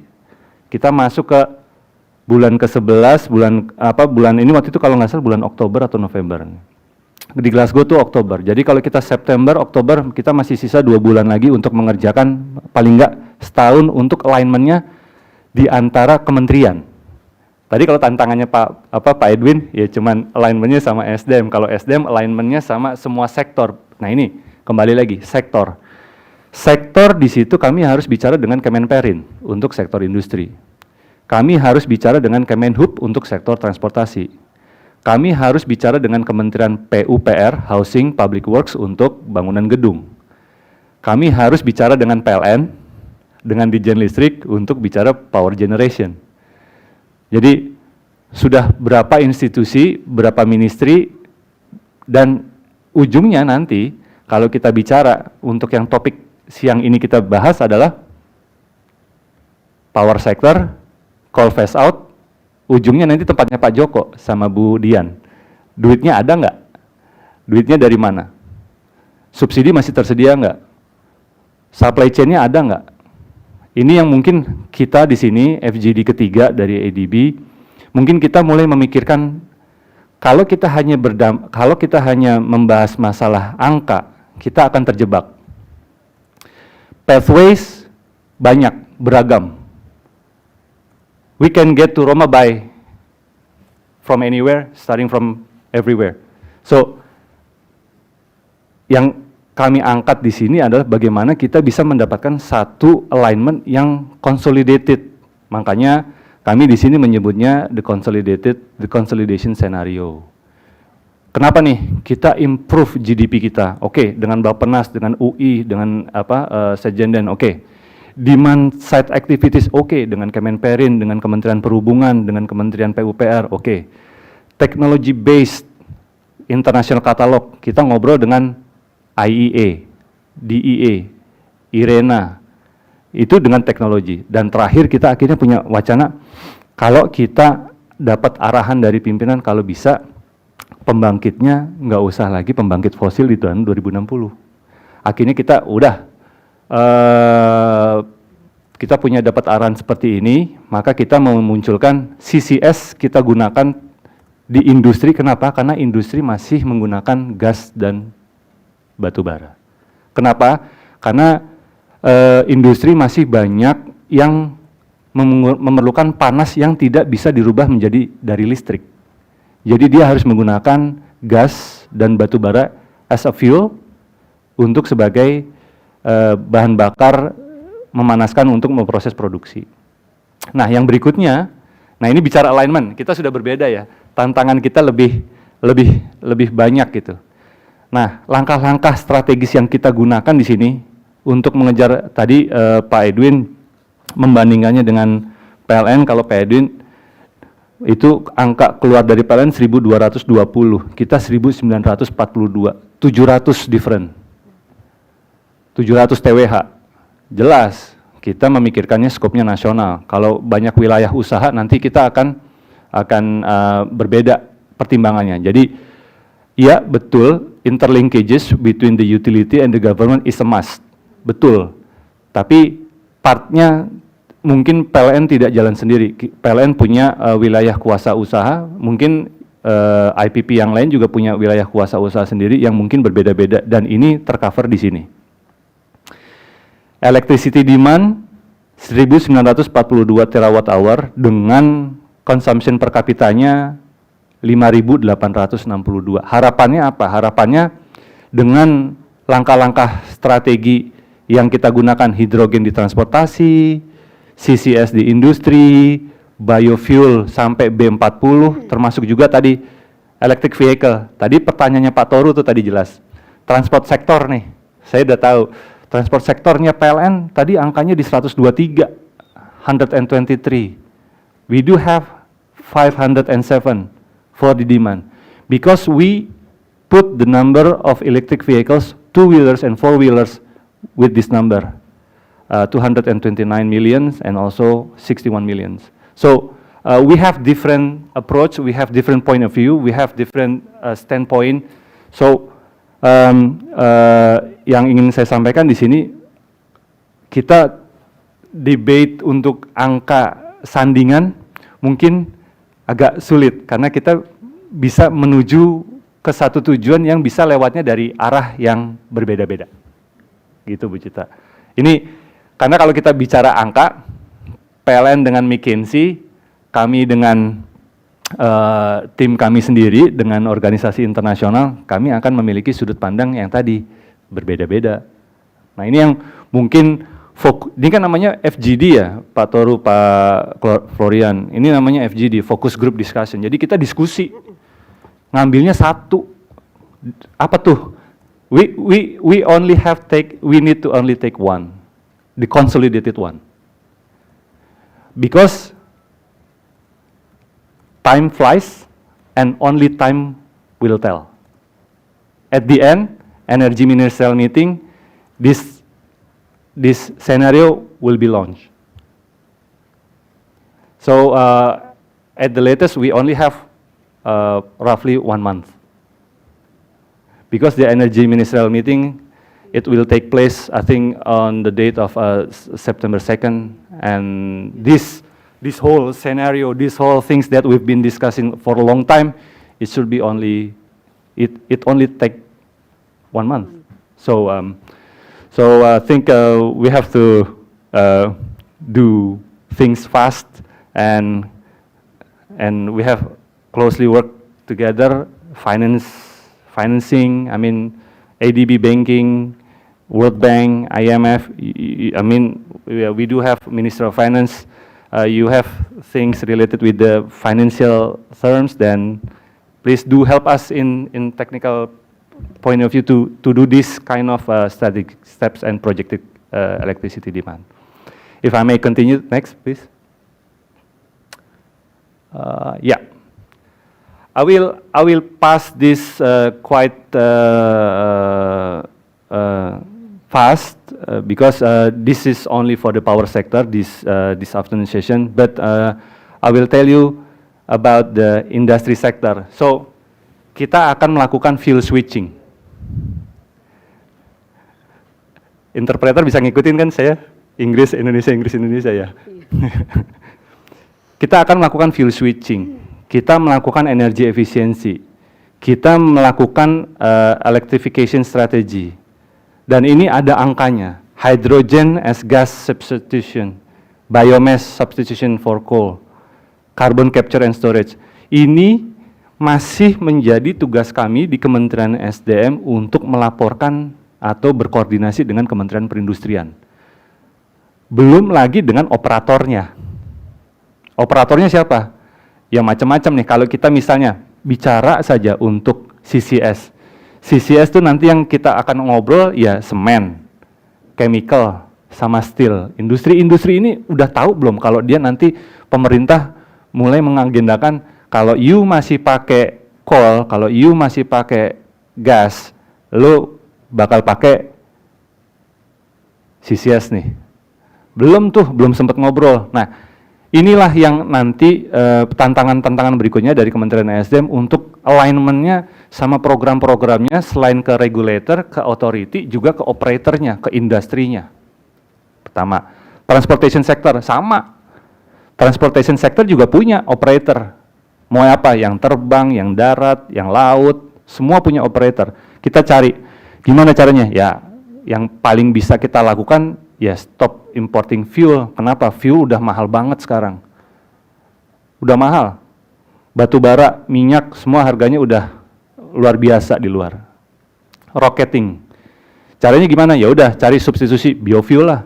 Penetrasinya pakai apa? Electric vehicle. Tadi udah ada angkanya 2035 seperti apa, 2040 seperti apa, 2060 seperti apa. Terus kita mulai memikirkan nih, teknologi apa yang bisa menggantikan minyak? Hydrogen. For trucks. Kenapa? For trucks mungkin itu yang nanti akan lalu lalang mengantar barang. Kita mulai berpikir seperti itu. Ecofuels, low carbon fuel shipping. Kenapa nih? Ini nanti moda transportasi ini memang yang menjadi kunci utama untuk, ya ini kelihatannya Pak Toru, tadi Pak Toru paling menanyakan untuk transportasi sektor bedanya dengan PLN seperti apa. Kita memikirkan ini, semuanya akan dielektrifikasi, majority. Jadi artinya apa? Porsi listriknya besar.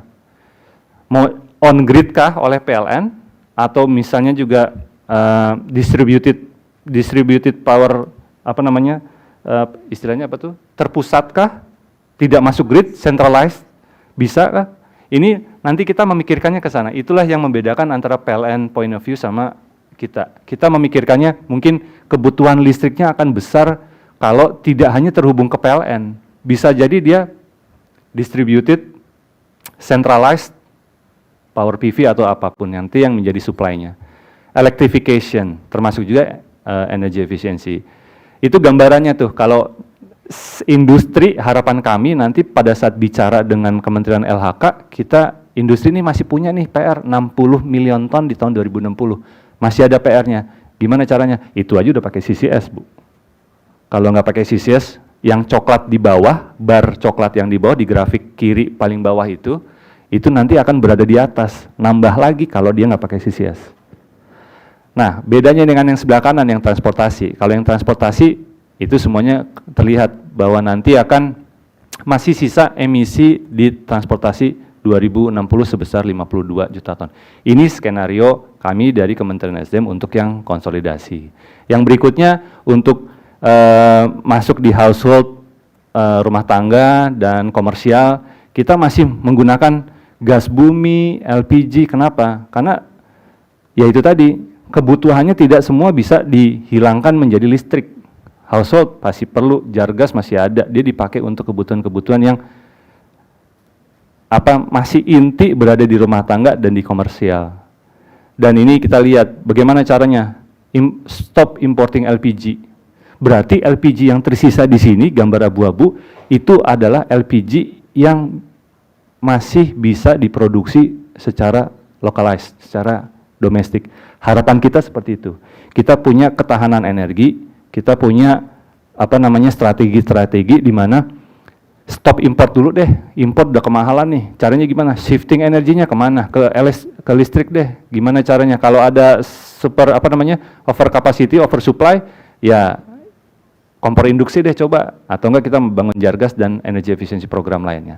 Ini adalah gambaran dan kita punya PR bahwa 10 juta ton CO2 ini masih keluar di tahun 2060, termasuk juga di komersial sekitar 4,4. Dan di tempat kami, di modeling kami, ada sektor lainnya yang kita tidak sentuh, itu masih mengeluarkan emisi sekitar 3,3 juta ton CO2. Lanjut. Nah, ini sebetulnya menjadi substansi teman kami, kalau kami boleh undang Bu Citra, dimungkinkan saya mau ngajak Pak Pram yang duduk di meja atas untuk naik ke meja atas. Mungkin izin Pak Edwin, namanya saya agak geser sedikit, kalau berkenan. Saya ingin mengundang Pak Pram untuk naik ke atas ngobrol masalah coal fired, karena ini sesinya adalah sesi power plant, power sector, dan saya akan pas through, dimungkinkan kayaknya Bu Citra, namanya juga ngobrol, fokus group discussion. Saya ngajak Pak Pram di sini, Pak Pram. Monggo Pak Pram. Ini memang sebuah kebetulan atau sekedar pemaksaan dari Pak Edwin untuk meninggalkan ruangan, tapi ternyata memang sebuah kebetulan, dan saya akan ngajak Pak Pram di sini dari Desain Listrik untuk meneruskan apa yang kami sampaikan, Bu. Kalau kami akan nyentuhnya dari demand, sudut pandang ini, dan ini kita bicara LCOE dan pembandingnya dengan harga-harga tadi Pak Florian udah nyebut-nyebut angka harga LCOE dan sebagainya. Nanti kita lihat apa yang membedakan harga yang dihitung oleh PLN untuk desain modeling kita sama yang dibuat oleh tim MEMR. Silakan Pak Pram.